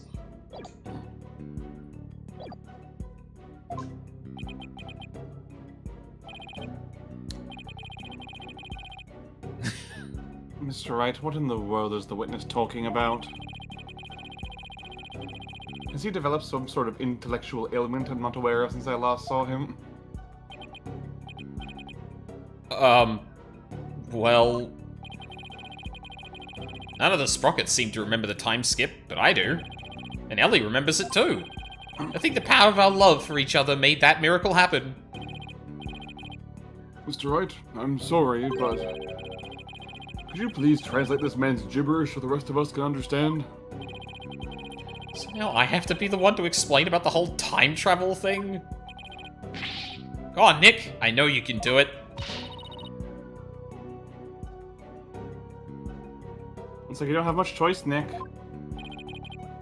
To heck with it. Can't lose any more of my dignity today anyway. The defendant, Miss Ellen Wyatt, has told the defense the following strange story. She said that after the reception ended, she was attacked by Mr. Gloomsbury. She claims that as she was being assaulted, she made a wish upon her pendant. Please, take me back to that blissful moment. In doing so...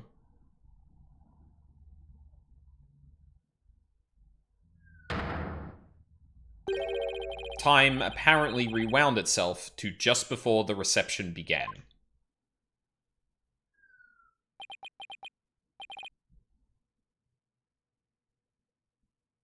What? I know it's hard to believe, but think about it this way. Through the power of the pendant, both Ellen Wyatt and Larry Butts experienced time travel. Phoenix. What? I think I said it last stream, but this is some Professor Layton shit. What?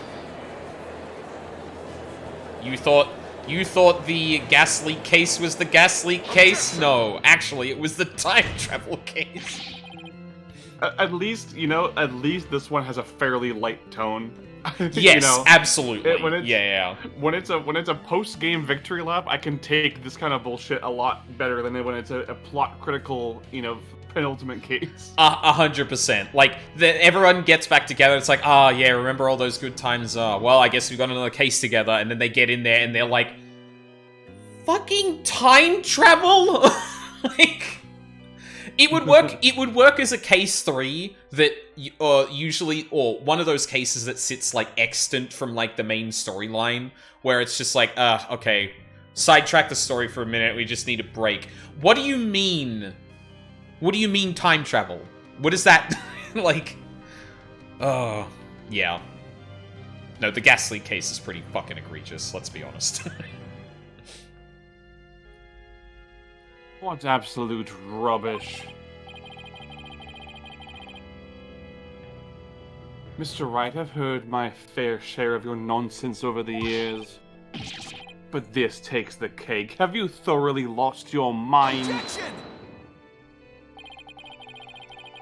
But this is simply the conclusion I came to, using that logic ability you love so much.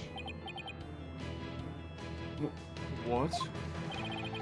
The truth of the matter is, the future president of Sprocket Aviation, Soren Sprocket, has been researching time machines.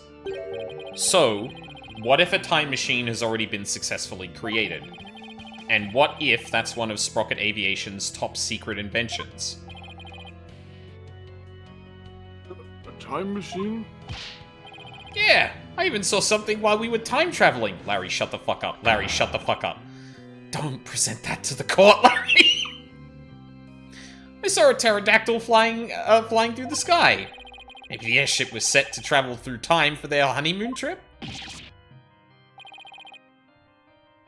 A pterodactyl? Objection! I still don't know what that shape could possibly be. You can't possibly have any evidence to back up your ridiculous time travel story. Well,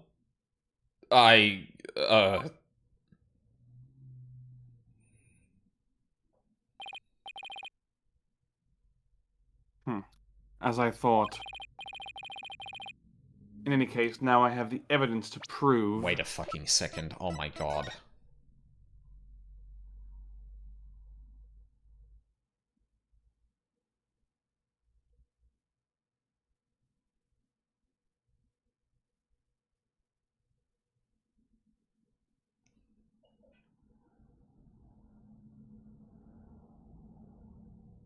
I still don't think that makes sense. I was thinking, like, what could possibly make that light?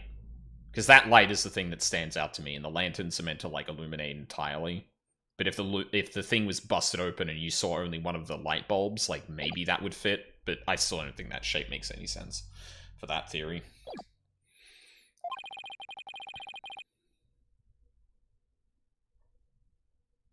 That you're no more intelligent than Larry.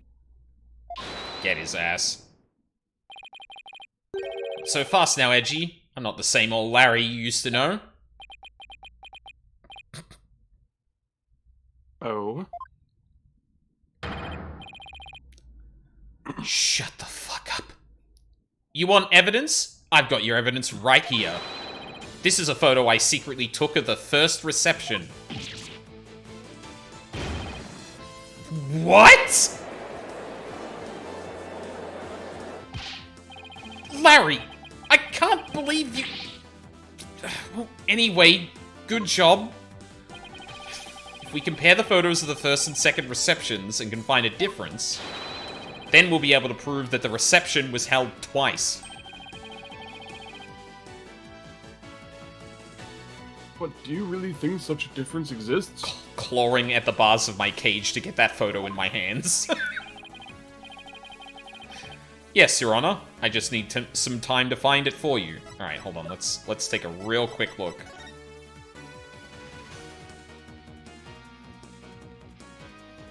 Okay. Yellow bow tie, red vest. He's holding something in the right hand. Yellow flowers. Sure. Alright. This is preposterous. Very well, please show the court what's different then.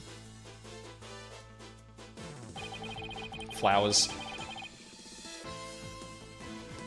This is proof positive that the wedding reception was held twice. Take that!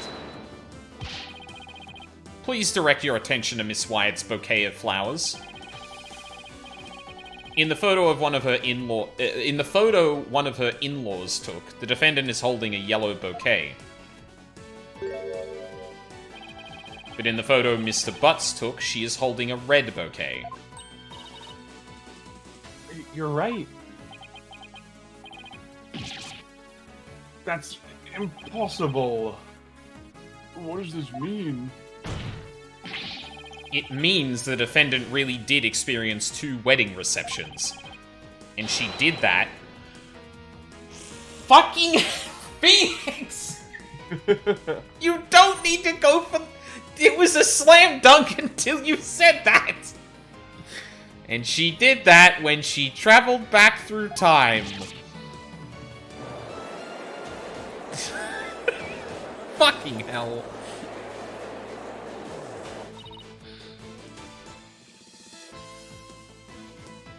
Nick,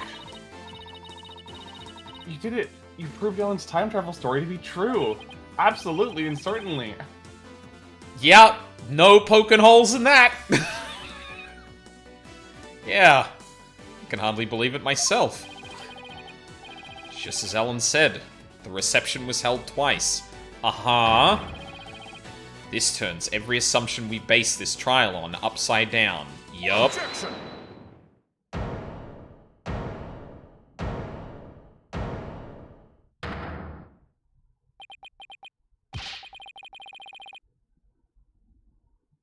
I refuse to accept such a ludicrous argument. I mean, fair. Yeah, he is literally claiming time travel occurred.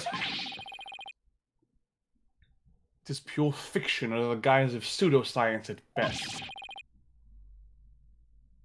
There is simply no such thing as time travel. I know it's hard, but you can't suspend your disbelief for 1 nanosecond, Edgeworth?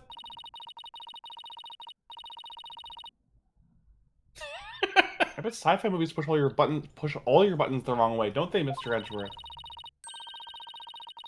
I can totally picture you yelling, "That never happened!" every 5 seconds at the screen.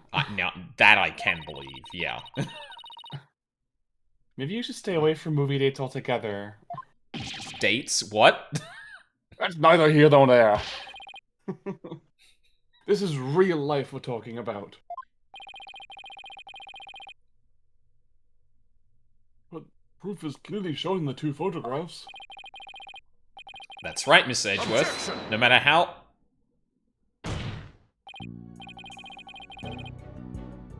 Fine, I'll entertain your absurd delusion.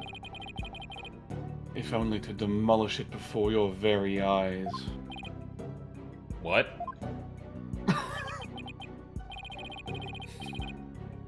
Let's start with this then, shall we? There is one thing your time travel theory fails to explain.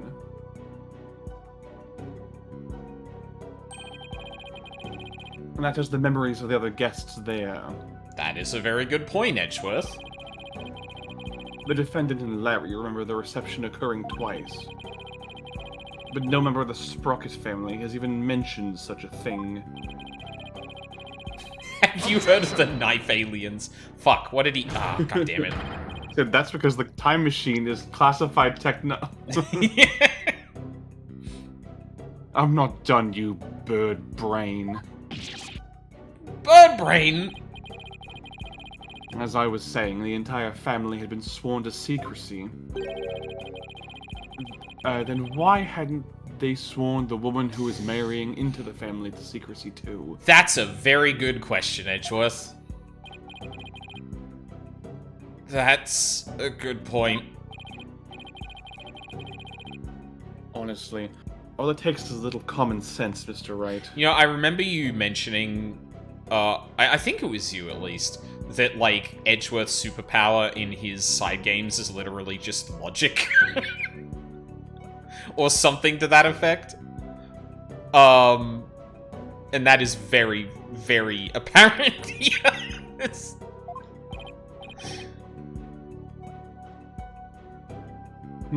Even still, how do we know that the trip through time did not really occur? There is proof in the photos that it did, and besides, if time travel doesn't exist, well... I'll be a little disappointed, frankly. I was hoping to go back to the days of my youth. You mustn't allow yourself to be taken in by Mr. Wright's whimsical tales, Your Honor. I've read about it in various literature, you see.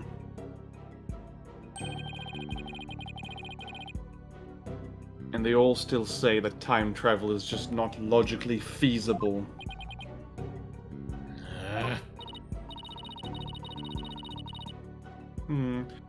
Maybe our argument was just a little too nonsensical, Nick?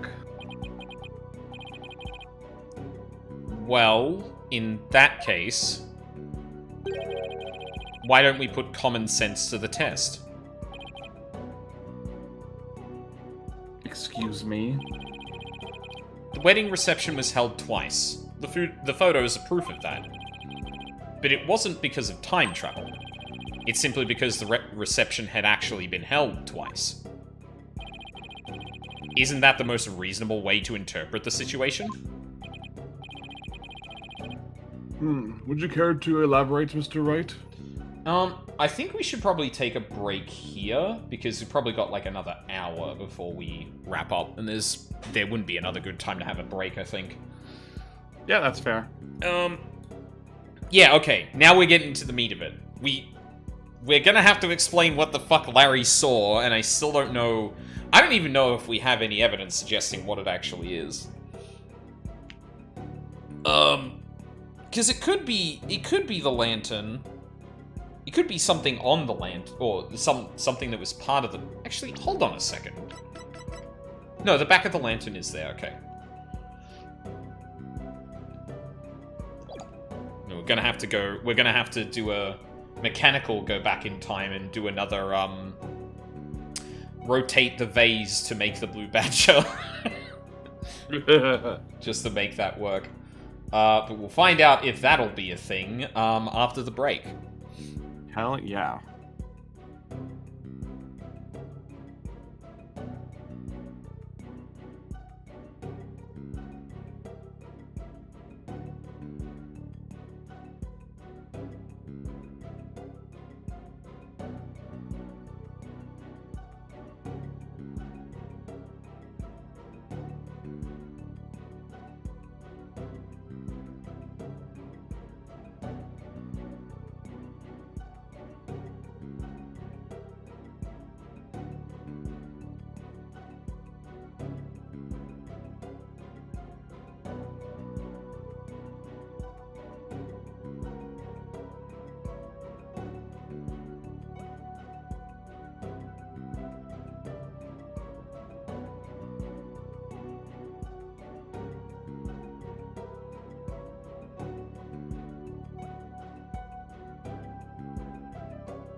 I am back.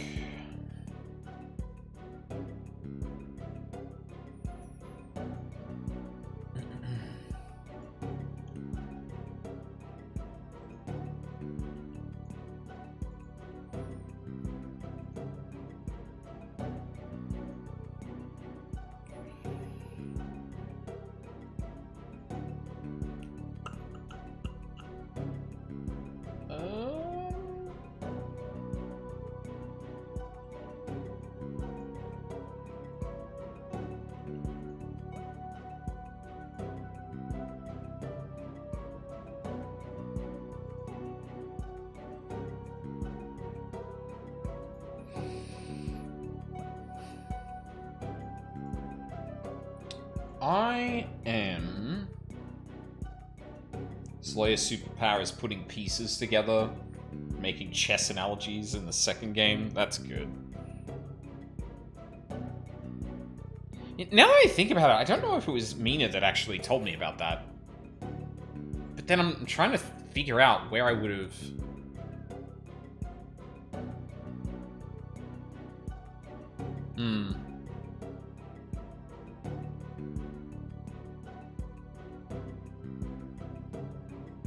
I think I just assumed it was Mina, considering, like, how much we had talked about the side games at the time. Yeah, I mean, like, I don't really have much to speculate on right now, because we're about to kind of get into the, well, what the hell even happened. And I imagine we may get some clarification on, like, when the card keys were used, when, or the key pass, I think they called them. Because there's a lot left up in the air, and Edgeworth brings up a good point in that it's hard to believe that no one else is saying that the reception happened twice. But, you know, if everyone was in on it to get rid of Ellen, because they didn't want someone like her to be involved with the family, then... Yeah. Yeah. Phoenix and Edgeworth, X-Files bit. The fucking knife aliens. God. I can't even remember what that was in reference to.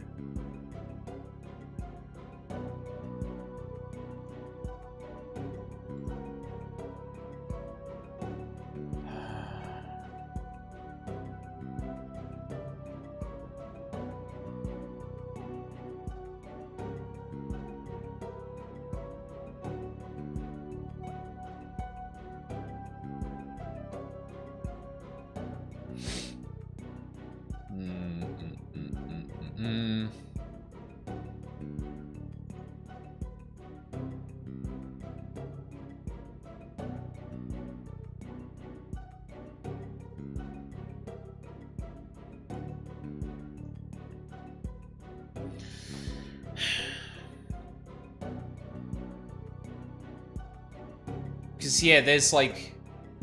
I guess if there were two receptions, right? There's kind of a big question of, like, well, was 7 PM to 10 PM where both of them took? Was there, like, a reception earlier in the day than 7 PM? In the intervening time, what actually happened? How much time was there between the two receptions?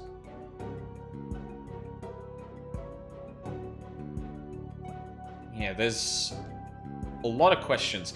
I'm not sure...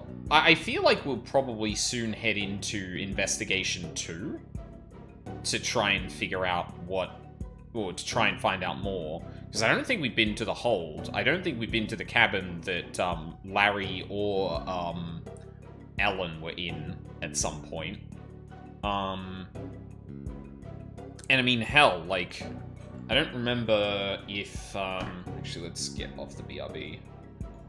I don't remember if, I mean, it says cabin, like, one cabin.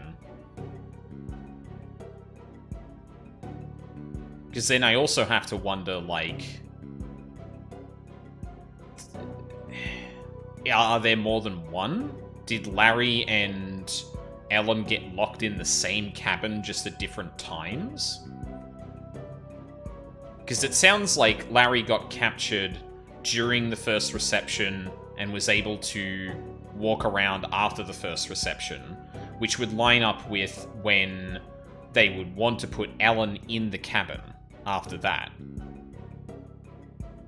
And I mean, hell, we don't even know how Larry managed to break out. He just says that he did. We don't even know if he was... Maybe he might have just been meant to escape at some point, and they figured out that, oh, he's got the hots for Ellen. Maybe we can use that to our advantage. But that requires, like, so much forethought. But, well, I mean, it requires so much forethought, but then again, like...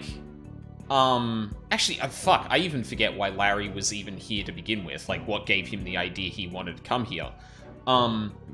It could be that this was, you know, planned very much in advance, because, like, pulling off the same reception twice is a pretty big deal. And especially setting it up later to make it look like Ellen murdered Gloomsbury.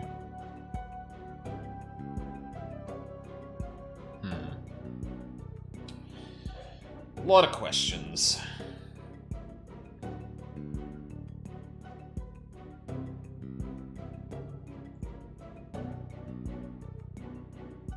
Lots of questions.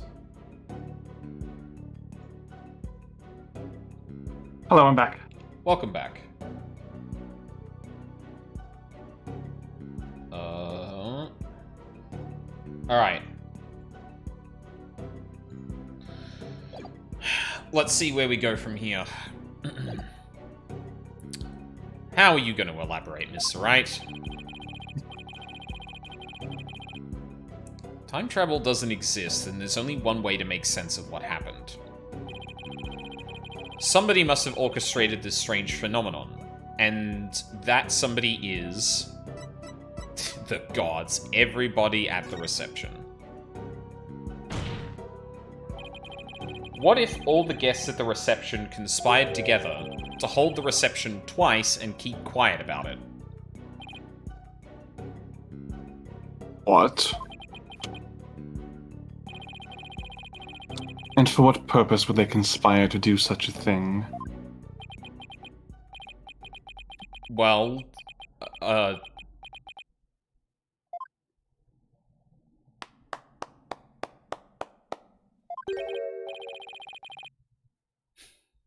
Is this who I think it is?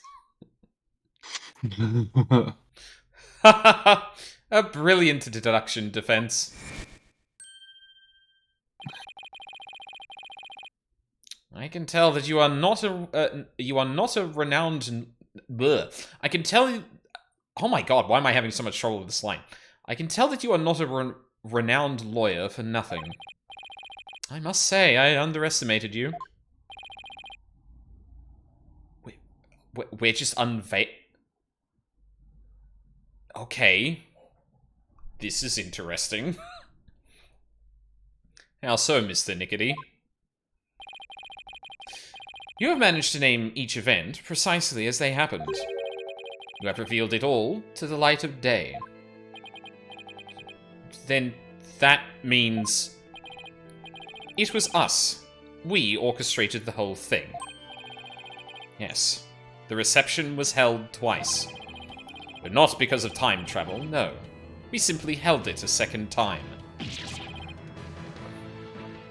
What? Why? Why would you do such a thing?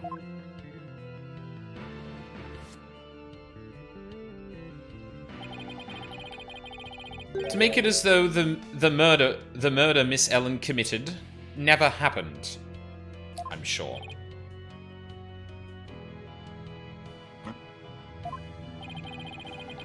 Master Soren figured that if Miss Ellen, who'd killed Gloomsbury after the first reception, experienced the reception one more time, she would think it was all a dream. It was he who ordered us to make it happen.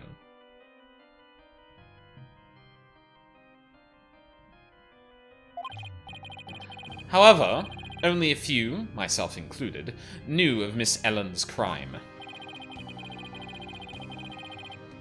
Are you saying most of the guests attended 2 receptions without knowing why? Indeed. They needed no reason. Master Soren told them to do it, and do it they did. That is the Sprocket way. Then, who hid the body in the lantern? We did. But we did not anticipate the petals finding their way in, nor the actions of Mr. Butts. That's how you intended to cover the whole situation up? There is just one thing everyone here has wrong.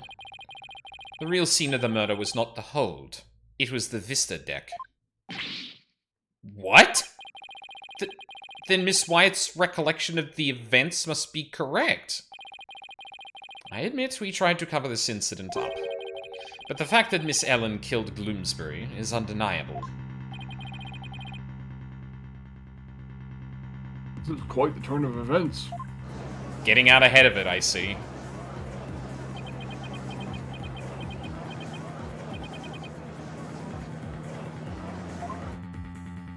Oh, Edgeworth.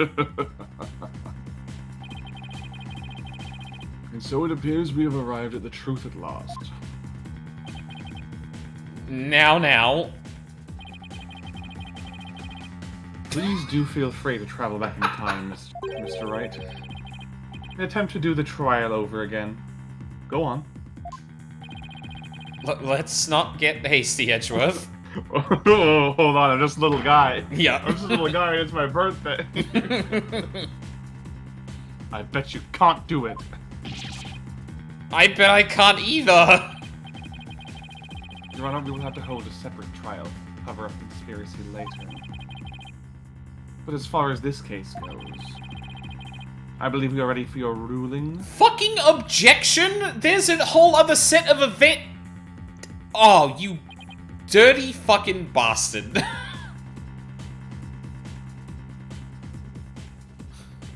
Objection! Just before the defendant lost consciousness during her attack, she says she saw someone strike the Why are we just bring...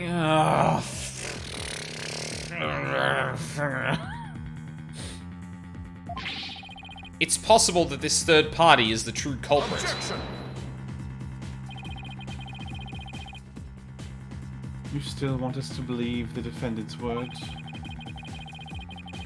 Perhaps you've lost more than your touch during your time abroad. This third-person nonsense is nothing but rubbish, and you know it. Novelists who only write in the first person. Yep. But by the same token, how can we trust those who conspired and lied to fool this court of law? For all we know, they might still be hiding something.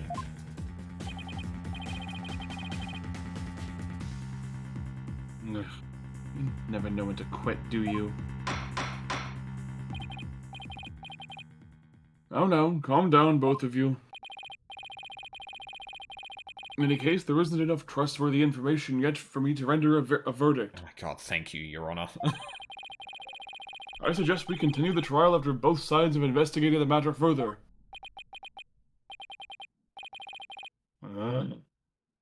Very well, Your Honor. Phew. That was close. Mr. Nickety? As for you and your cohort's attempt to cover up this crime, your case will be brought to a separate trial following the resolution of the current one. Understood, Your Honor. Well then, this concludes today's trial. Court is adjourned.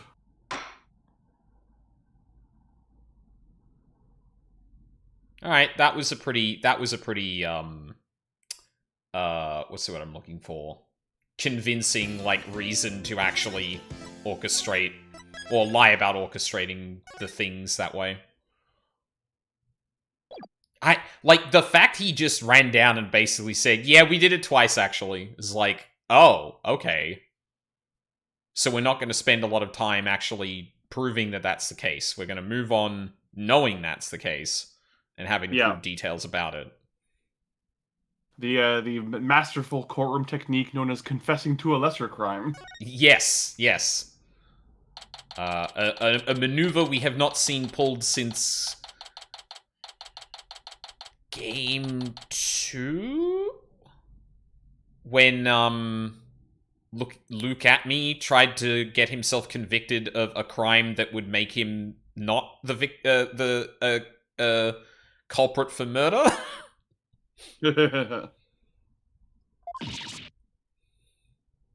What? So the whole time traveling thing was just a ruse put on by the guests at the reception? Looks like it. I knew there had to be some kind of trick to it. Wow, 2 wedding receptions. That means 2 cakes. Oh boy. Can you imagine? I wonder how much that must have cost them. I have no idea. But if you have to ask, you're not rich enough to want to know.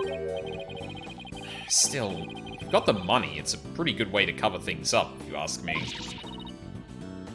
You got that right. I'm sure I would have been completely fooled. Hi, I'm back. Hey, Maya. You all set to go? Yep, ready when you are. So, what should we start with? Let's start with reviewing what we learned at the trial. What Ellen thought was time travel was really just a performance put on by the Sprockets. But other than that, it seems that what Ellen told us was actually all true. So, what really matters right now is the identity of the mystery person Ellen said she saw while she was being attacked. So who is this mystery person? That's the million-dollar question, I'm afraid. But if we want to clear Ellen of any suspicion, then figuring out who they are is key. I think I'll take toilets for 200 instead, Mr. Wright. There's a lot of bathroom cleaning in this office. That's all they got. Yup. Water the plant, clean the toilet. Yep. Don't worry about anything else. Everything else is truces. Well, at least there were only so many people on that airship that night. And we know who the mastermind of the whole cover-up plot was, too, so that's good. Do you, Phoenix? Do you actually know that? So, you mean the groom, Soren Sprocket, right? Exactly. He might know something that could help us out. So then what am I doing here? Oh. What are you doing here, Larry? I'm a very busy man, you know. Well, all of the other people involved are Soren's family members. So I thought I'd better start by interviewing you. Even if I probably shouldn't trust a word out of your mouth. Oh man. I have a really tight schedule, but... heck, what are friends for, right? Okay, pal, go ahead. Ask me anything. You do remember it was you who came to me for help in the first place, right? Alright, Larry. I want to go over exactly what happened when before I step outside this office again. Since you were there, Larry, do you think you could help me get it all straight in my head? If I gotta... Okay, so the first reception was held at 7 PM on the day of the incident. That's the one you tried to crash, right? Huh? Oh, yeah, that's right. And then they locked me up in a cabin. It's awful, I tell ya. Too bad we're not here to focus on you, Larry. And then the incident occurred after this reception at around 10 PM. Whoa. Ellen was attacked in the reception hall by Gloomsbury. He forced her out onto the Vista deck and was just about to kill her. But Ellie fought back and ended up killing old Gloomsbury instead. Larry. cover it up, the family quickly threw together a second reception. That's what Edgy is claiming anyway. But I know my Ellie didn't do it. The key point here is the mystery person Ellen said she saw strike Bloomsbury just before she passed out. Did you see anybody suspicious skulking around that day? Nope, not a soul. Because I was locked up in the cabin at the time. But you managed to escape and sneak back into the reception hall. That's when you switched the lantern in the event hall with the lantern in the hold, right? Did you see anybody then? Nope, place is completely deserted. I guess because that Pierce Butler guy had everybody gathered together somewhere else? That makes sense. He must have been going over the cover-up plan with them. So, clearly, the murder had already happened by the time Larry got out. They must have gotten everything ready fast and had the second reception soon after that. Then, after that second reception, Ellie went to clean up the reception hall. And as luck would have it, that's when she found the body in the lantern I brought up. Tried to do something nice for Ellie out of the goodness of my heart, and this happened. We still don't know exactly what happened during the actual murder itself. I'll just have to look into it, along with the identity of that mystery person. Cabin. So, while the murder was taking place, you were locked up in a cabin. Did you see anything unusual while you were in there? In the cabin? Let's see. Well, there was that pterodactyl flying through the sky. That's pretty unusual. Oh, right. That drawing of that pterodactyl you saw. What's all the air quotes? I really did see it, I swear. But, Larry, the time travel thing never actually happened. Which means you couldn't have seen a pterodactyl flying through the sky. Also, why does a pterodactyl have bioluminescent eyes, Larry? You an expert on biology now, Larry? Can you explain that one?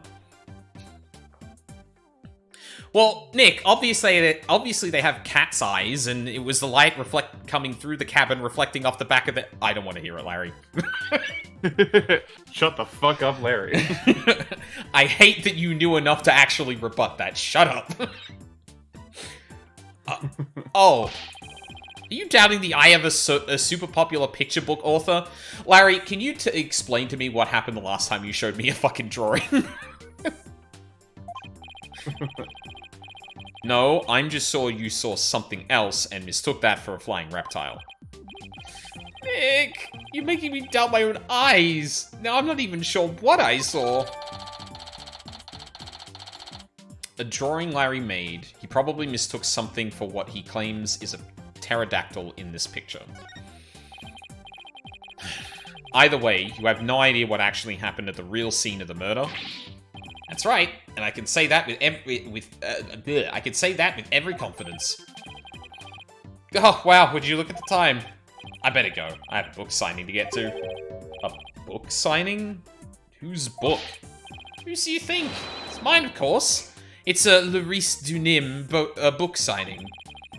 I bet you went around and begged a bunch of bookstores to let you do one. Of course not. They're the ones coming around to beg me. Looks like I guess right. Anyway, I have to go. I'll send you 10 copies of my new book that just got released the other day, alright? 10? That's very generous of you. What are you talking about? I'm gonna send you the bill too, of course. Just put him down as office expenses or something. Well, see ya. Fuck you, Larry. Wait, Larry, we don't need... He's gone. I'll take a copy, boss. Oh, and make sure it's signed. Oh, boy. Trucy's not gonna like this office expansion. All office expenses need to go through Trucy. Daddy, I'm crunching the numbers and this just doesn't make sense. It doesn't add up. Yeah. Regular Sure, bill, you didn't buy food 10 bill, copies of a picture food bill, $10,000 worth of Larry's books. I just can't make these numbers work out, Mr. Right. Oh, sorry, There goes our first Daddy. lead. What do you want to tackle next, Nick? right. We should really hit the streets now, huh? How about we go see Ellen? Sounds good, boss. But I can cheer her up. I thought you were on toilet, dude. I thought you were going to help Trucy with her magic show again today, Athena. Weren't you supposed to go meet her right about now? Trucy said she was going to practice her new trick on you, if I recall. On me? Really? Trucy's show is an important source of income for our agency, you know. You can leave the case to us, so you go ahead and run along now.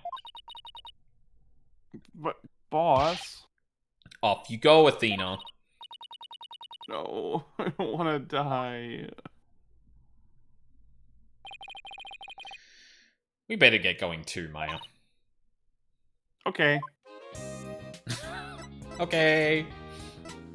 Yay. Yeah. Go.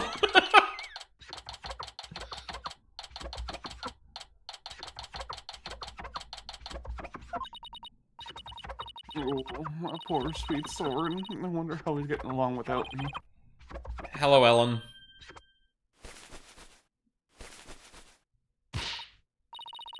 Oh, Mr. Wright, what's going to happen to the trial, do you think?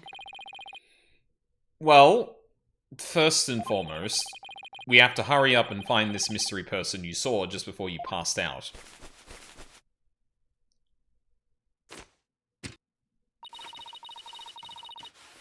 Do you think that person could be the real killer? It's quite possible, and if we can prove that, we can clear you of all charges. Actually, would you happen to know where Soren is right now? He's usually busy with meetings all afternoon, but he should be home by evening. Animal Crossing, I She suppose. is so proud. Yep. I think I better go have a chat with him later then.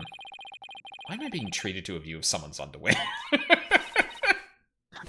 Mr. Wright, don't tell me. You suspect my sweet Soren? Well, he is the one who masterminded the second reception after the time skip. So I thought he might be able to tell us something. How could you, Mr. Wright? You can't possibly think my Soren would never kill anyone. Alright, just calm down. No, not if you're accusing my Soren. Please, I'm not accusing anybody, so please put the pan and ladle down, alright? Really? Cross my heart. So, for now, would you mind if I ask you a few more things about the case? I better be careful not to provoke her.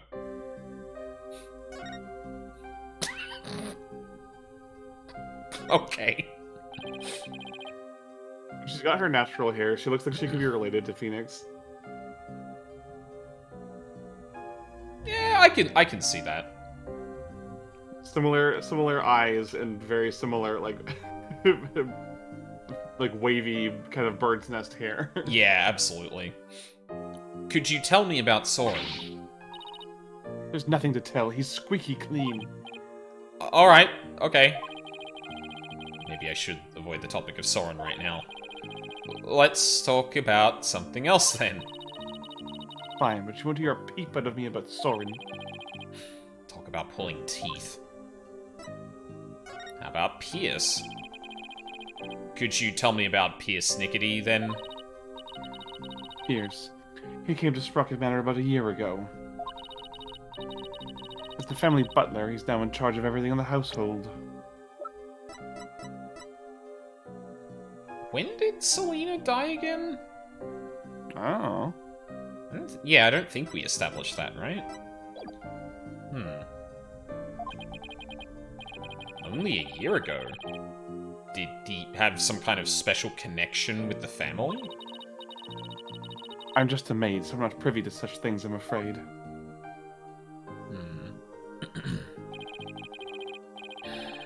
Might have been Soren's order, but Pierce is the one who coordinated the whole thing.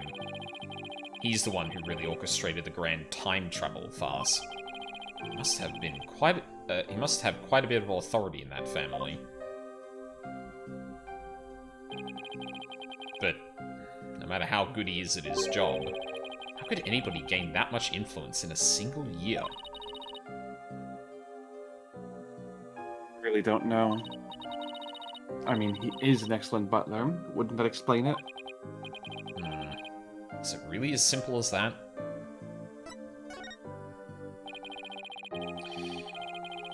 What you thought was time travel was really just a cover-up carried out by your in-laws.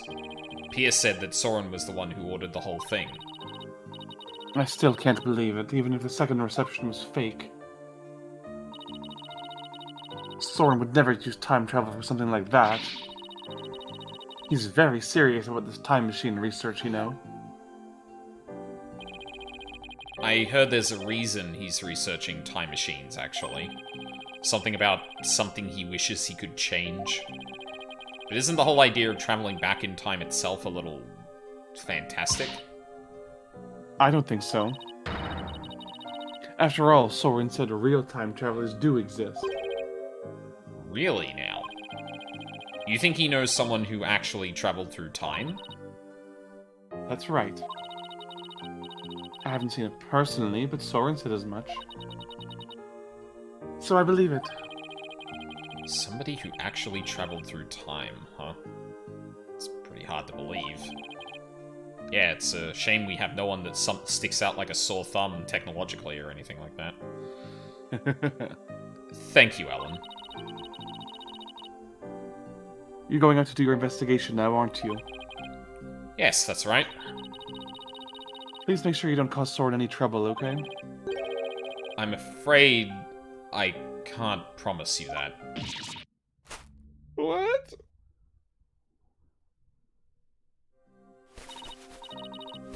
Please, whatever you do, please don't upset my poor Soren any further. I'm begging you. I'll do my best not to cause him any unnecessary trouble. Oh, I couldn't bear it if Soren ever came under suspicion.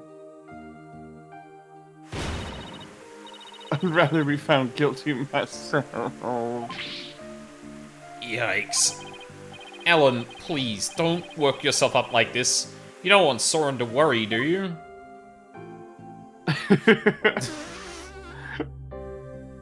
Her face at the start of this animation always kills me. Yup. It looks like such a sad, wet puppy. Yup. No, you're right. And the floodwaters recede once more. So, what do we do now, Nick? Well, Ellen said Soren is usually in meetings until the evening, so let's save our house call until then. Why don't we go to the mooring dock and figure out our next move from there? Roger, Nick.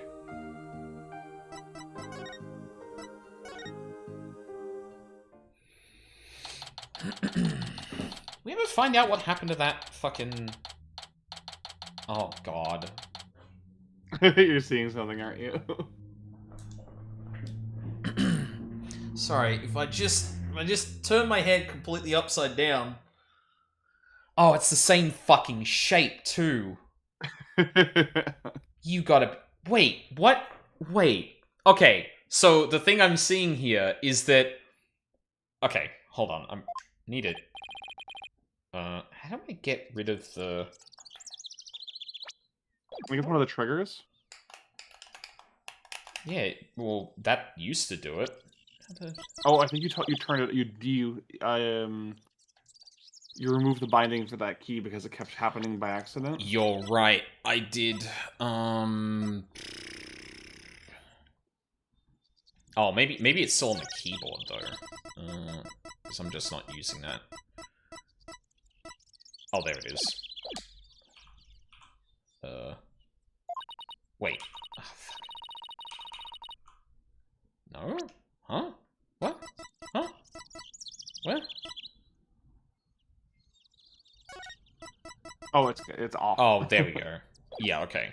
It wasn't a keybind. Yeah, okay. So, in the... And you know what? I'll... Whoa, no, I didn't grab the right thing there. Where's my... Is that it? No? Oh my god. Display capture. No, Game Catcher. This one. Yep. So if we zoom all the way into the bottom right here, the top broken piece of this map shares a striking resemblance to that picture of the pterodactyl. You don't say. But then, how does that, how do you explain the light, then? Because there is that green little island amongst the water seems like it would match up pretty closely with that.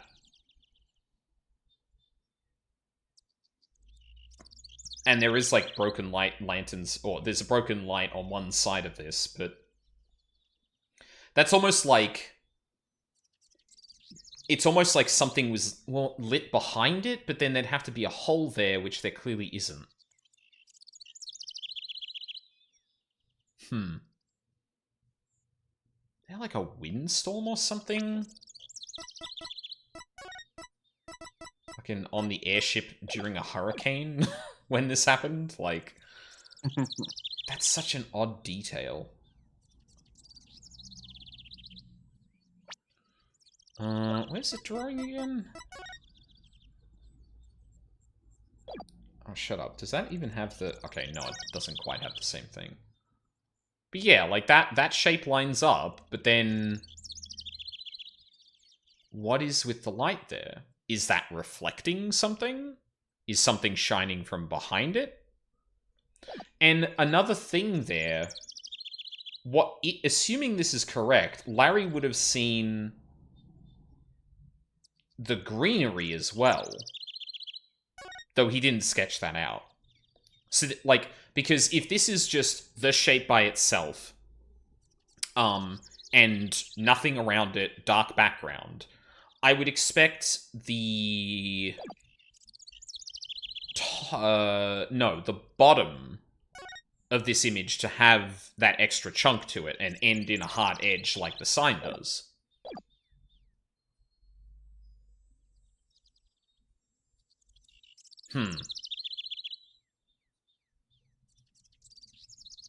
Interesting. Very interesting. Yeah. Did we do this line? I think I skipped ahead accidentally when I... I don't think we did, yeah. Yeah.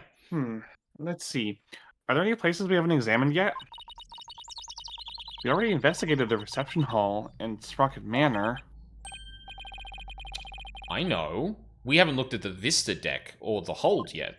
Yep. Hey, you're right. We still got some pretty important places left to examine, don't we? The Vista deck's the actual scene of the murder, right? And the lantern with the body in it was stored in the hold. I think there's a good chance we'll find some important clues in those locations. Do we know how to get to the hold? Good question. I think it was labeled in that diagram of the airship in this pamphlet.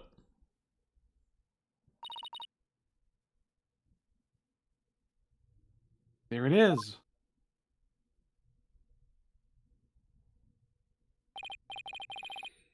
Well, what are we waiting for? Let's go. Just 1 second, Mr. Phoenix, right?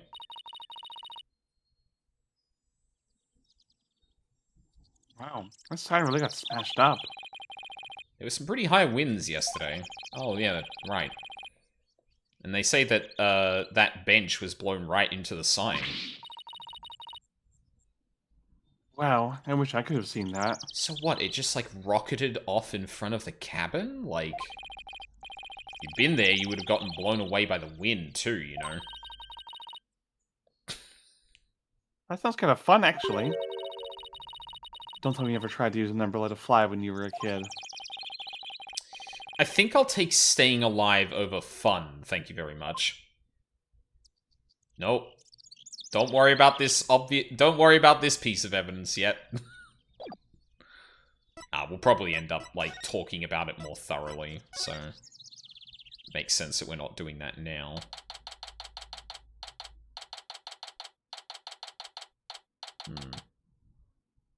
I mean, yeah, that's pretty much exactly how Larry captured it, except for the lanterns both being cows in this instance.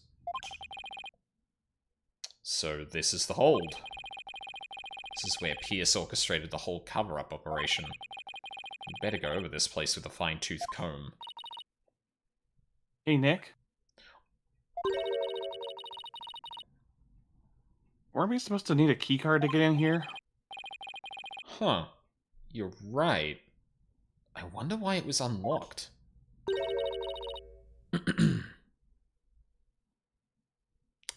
Emma, maybe?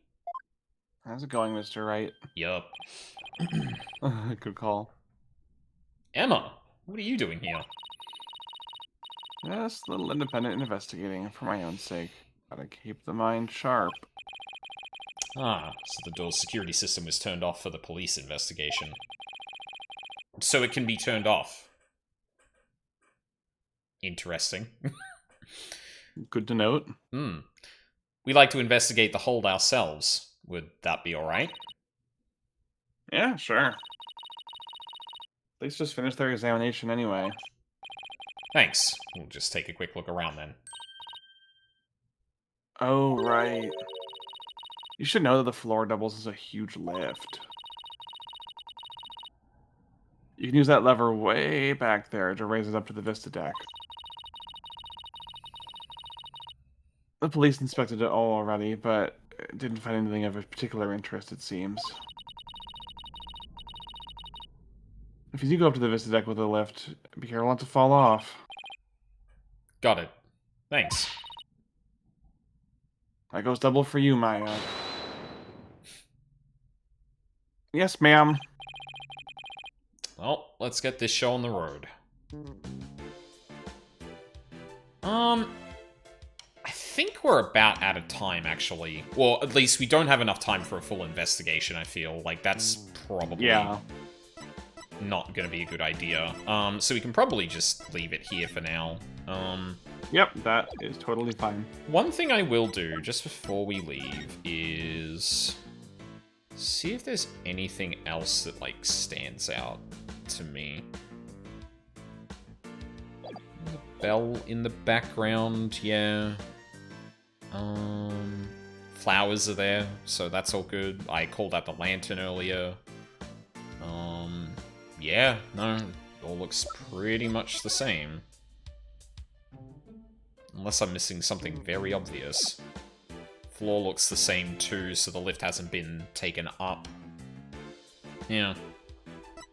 Alright, well, oh, we also didn't get that picture from Larry in our court record. Which, I mean, to be fair, like, its only purpose, I think, was probably to establish the two, what do you call it?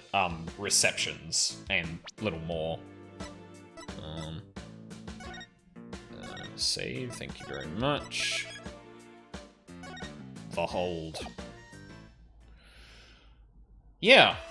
Cool. Like, I appreciate that this is going to be focusing on the thing I thought it was going to focus on, which is, like, actually everyone's in on it, and there is a lot to unpack of how this was actually orchestrated. And I also like that, yeah, Pierce, like, immediately went, like, yep, that was our plan, we tried to cover up the murder. It's like, oh, okay, so we're not denying... Our bad, sorry. Yeah. we're not denying that it happened, but we're obfuscating what I think may actually be the true reason they did it, which was... or someone did it, which was to actually frame Ellen. And yeah, we're probably gonna have to prove that, like... it's interesting now, because, like, all of the stuff that suggests that it was planned is like, okay, so that just... yeah, we assume baseline that it was planned. Cool. That doesn't actually get us much in breaking the conspiracy now, because it was literally planned. Now, the thing that begins to make it seem a bit weird is that some of these, especially the Ellen note, that seems to imply, like, movement through both receptions that she couldn't have planned for beforehand. Right? In fact, it seems to be a little bit more like maybe she just left herself that note because she does stuff like that. and less like malice and forethought. Because if that then breaches into the second reception, then what the hell's the point, right? And more to the point, if they went to all of this trouble, why would they be, like, cutting her out now and not still attempting to cover it up? Because everyone involved in the conspiracy is now saying that Ellen did it. Very curious indeed. Yeah. It's an interesting detail, too, that Pierce just basically came out of nowhere. Like, a year is a fair amount of time, to be fair, but, like, head butler, like, essentially orchestrating, like, a massive cover-up and everyone being in on it. It does seem like a lot of undue influence.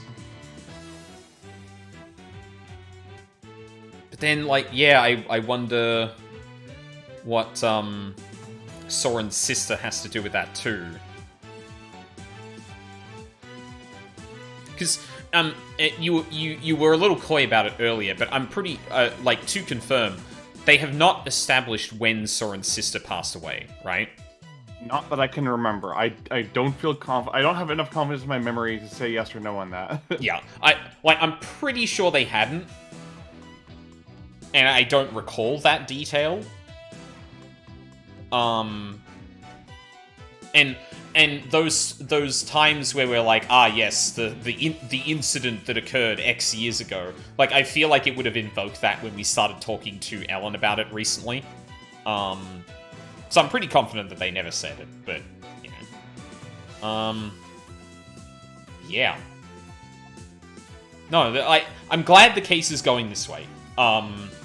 You know, we had our time with entertaining the time travel thing, and then Pierce walks down and goes, alright, that's enough of that, and basically lays out exactly what happened. Yeah, they have a good grasp on exactly how long this bullshit can last before it gets exhausting.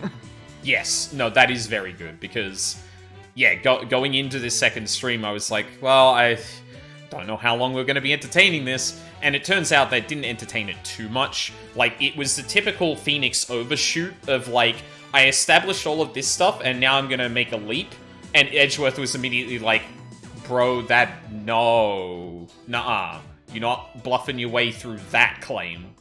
And then Pierce was like, it's funny too, because Pierce, like,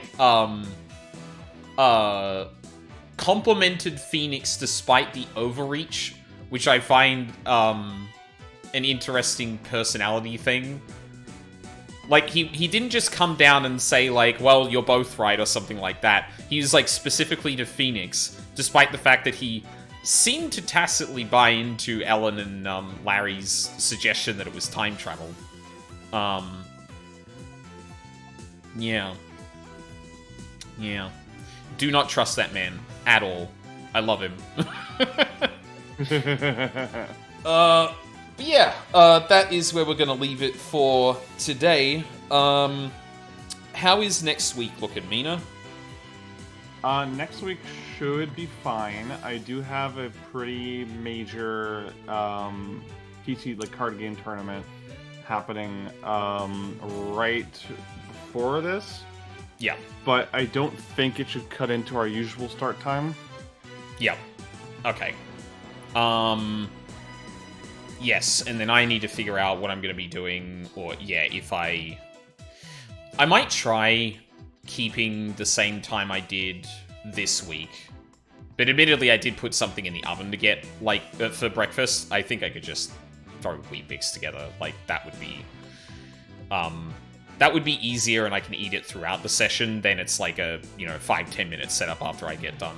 Well, yeah. In fact, because you can't really start until our usual time anyway, I think it'd be a good opportunity to just be like, all right, if the second I get home, I have, like, a really cheap, or really fast to make breakfast. How does that actually flow? How much time do we get? And then figure it out from there. No, yeah, that sounds all good then. Yeah, so, it'll be a new week this week.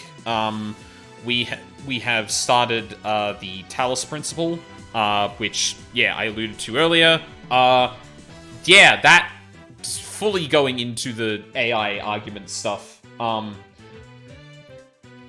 at least from what I can tell so far, it's engaging with it in the fictitious. Well, maybe not entirely. Like, it definitely has something. It will definitely have something to say about it. But so far, it's providing the basis that like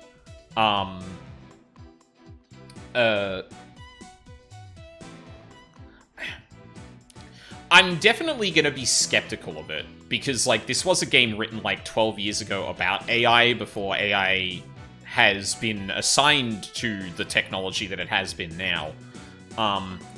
So there might be a little bit of there might be a little, like, hair splitting, where I'm like, well, actually, I don't think they would actually apply this to LLMs. And even if all the arguments it makes about some of that stuff holds, like, I think there's still good arguments against LLMs and shit as implemented. Hell, I had someone in my chat that night say, like, oh yeah, like, I'm kind of in the field, or no, they were in a related field, and they were saying, like, well, if you define intelligence as X, Y, and Z, they do seem to do that, but the thing we both agreed was like, well, that's not worth torching the planet, so yeah. There's other factors to it too, but I'm willing to give the game, like, the ground to, like, actually talk about it. Yes. Besides the philosophical shit, it's also a pretty decent puzzle game so far, so I'm excited to continue that. I think it might. I have a suspicion it might also be about climate change. There's this hint of, like, we need to get this done before something happens, and I'm being thrown back to Viewfinder, which was, like, all about, like, trying to forestall or otherwise work around the environmental collapse. But yeah, not really sure 100%. So yeah, most likely Friday and Thursday and Friday this week. Then next weekend, Saturday, we'll be continuing Unbeatable. It turns out the restart shit is actually more complicated than I thought, because not only does it, like, actually restart if you fail significant events at the end of chapters, which I kind of assumed, but I think the restart thing only applies to diegetic rehearsal sessions and trying to beat up cops. Which makes it even more baffling to me that they didn't just let you retry shit. That seems very strange. It seems so arbitrary. Or not, because it's not even like, oh, that sucked, should we try again? And you have the option. It's just like, well, that rehearsal sucked. Anyway, it's like, what the fuck? Incredibly strange. But now that game does also have Do No Harm by Jamie Page, Marcy, and Penny Parker, so who can say if that is actually bad? That is probably one of the first songs I'm going to try on, like, really higher difficulties, but I am uncoordinated that game as is. And then yes, next Sunday, hopefully we'll check in to make sure, but there'll be more Ace Attorney. I suspect there might be 2 more streams of this case. If we're doing an investigation, we'll probably end up in the courtroom at the end of next stream, and then the last stream will be kind of wrapping that up, and maybe there's a bit more time to just shoot the shit about the game.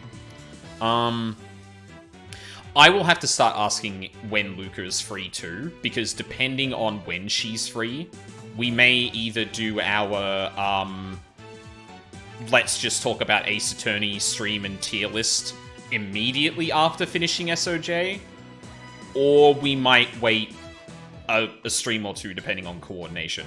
But yeah, that seems to make the most sense to me. So I'll have to check in with her.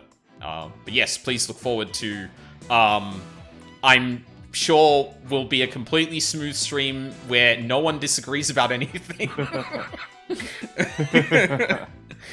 Certainly, most certainly. I feel like as we go through the games, more and more hands will be thrown.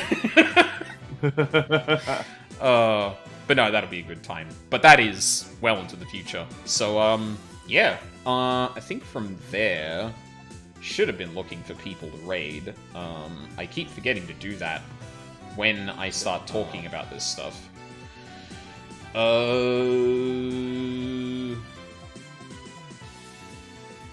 Is there anyone? Nope. All big streams. Alright, I think we'll wrap it up here then. Yeah. So, murder on... I forget the name of the airship. The Flying Chapel. Murder on the Flying Chapel. Oh, I can't wait to see how this case unfolds. Like, this could either be really, really good or really, really silly, and I don't know which one I actually want. or really tragic, to be fair, too, because, like, I have a sneaking suspicion that, Pierce has some either love or hatred for Soren's sister. And again, I don't know which I'd actually want. But yeah, that'll have to wait until next week. So, thank you very much for watching live or on the VODs. I really appreciate it. I hope you all have a lovely day, and hope to see you all next time. Bye, everyone.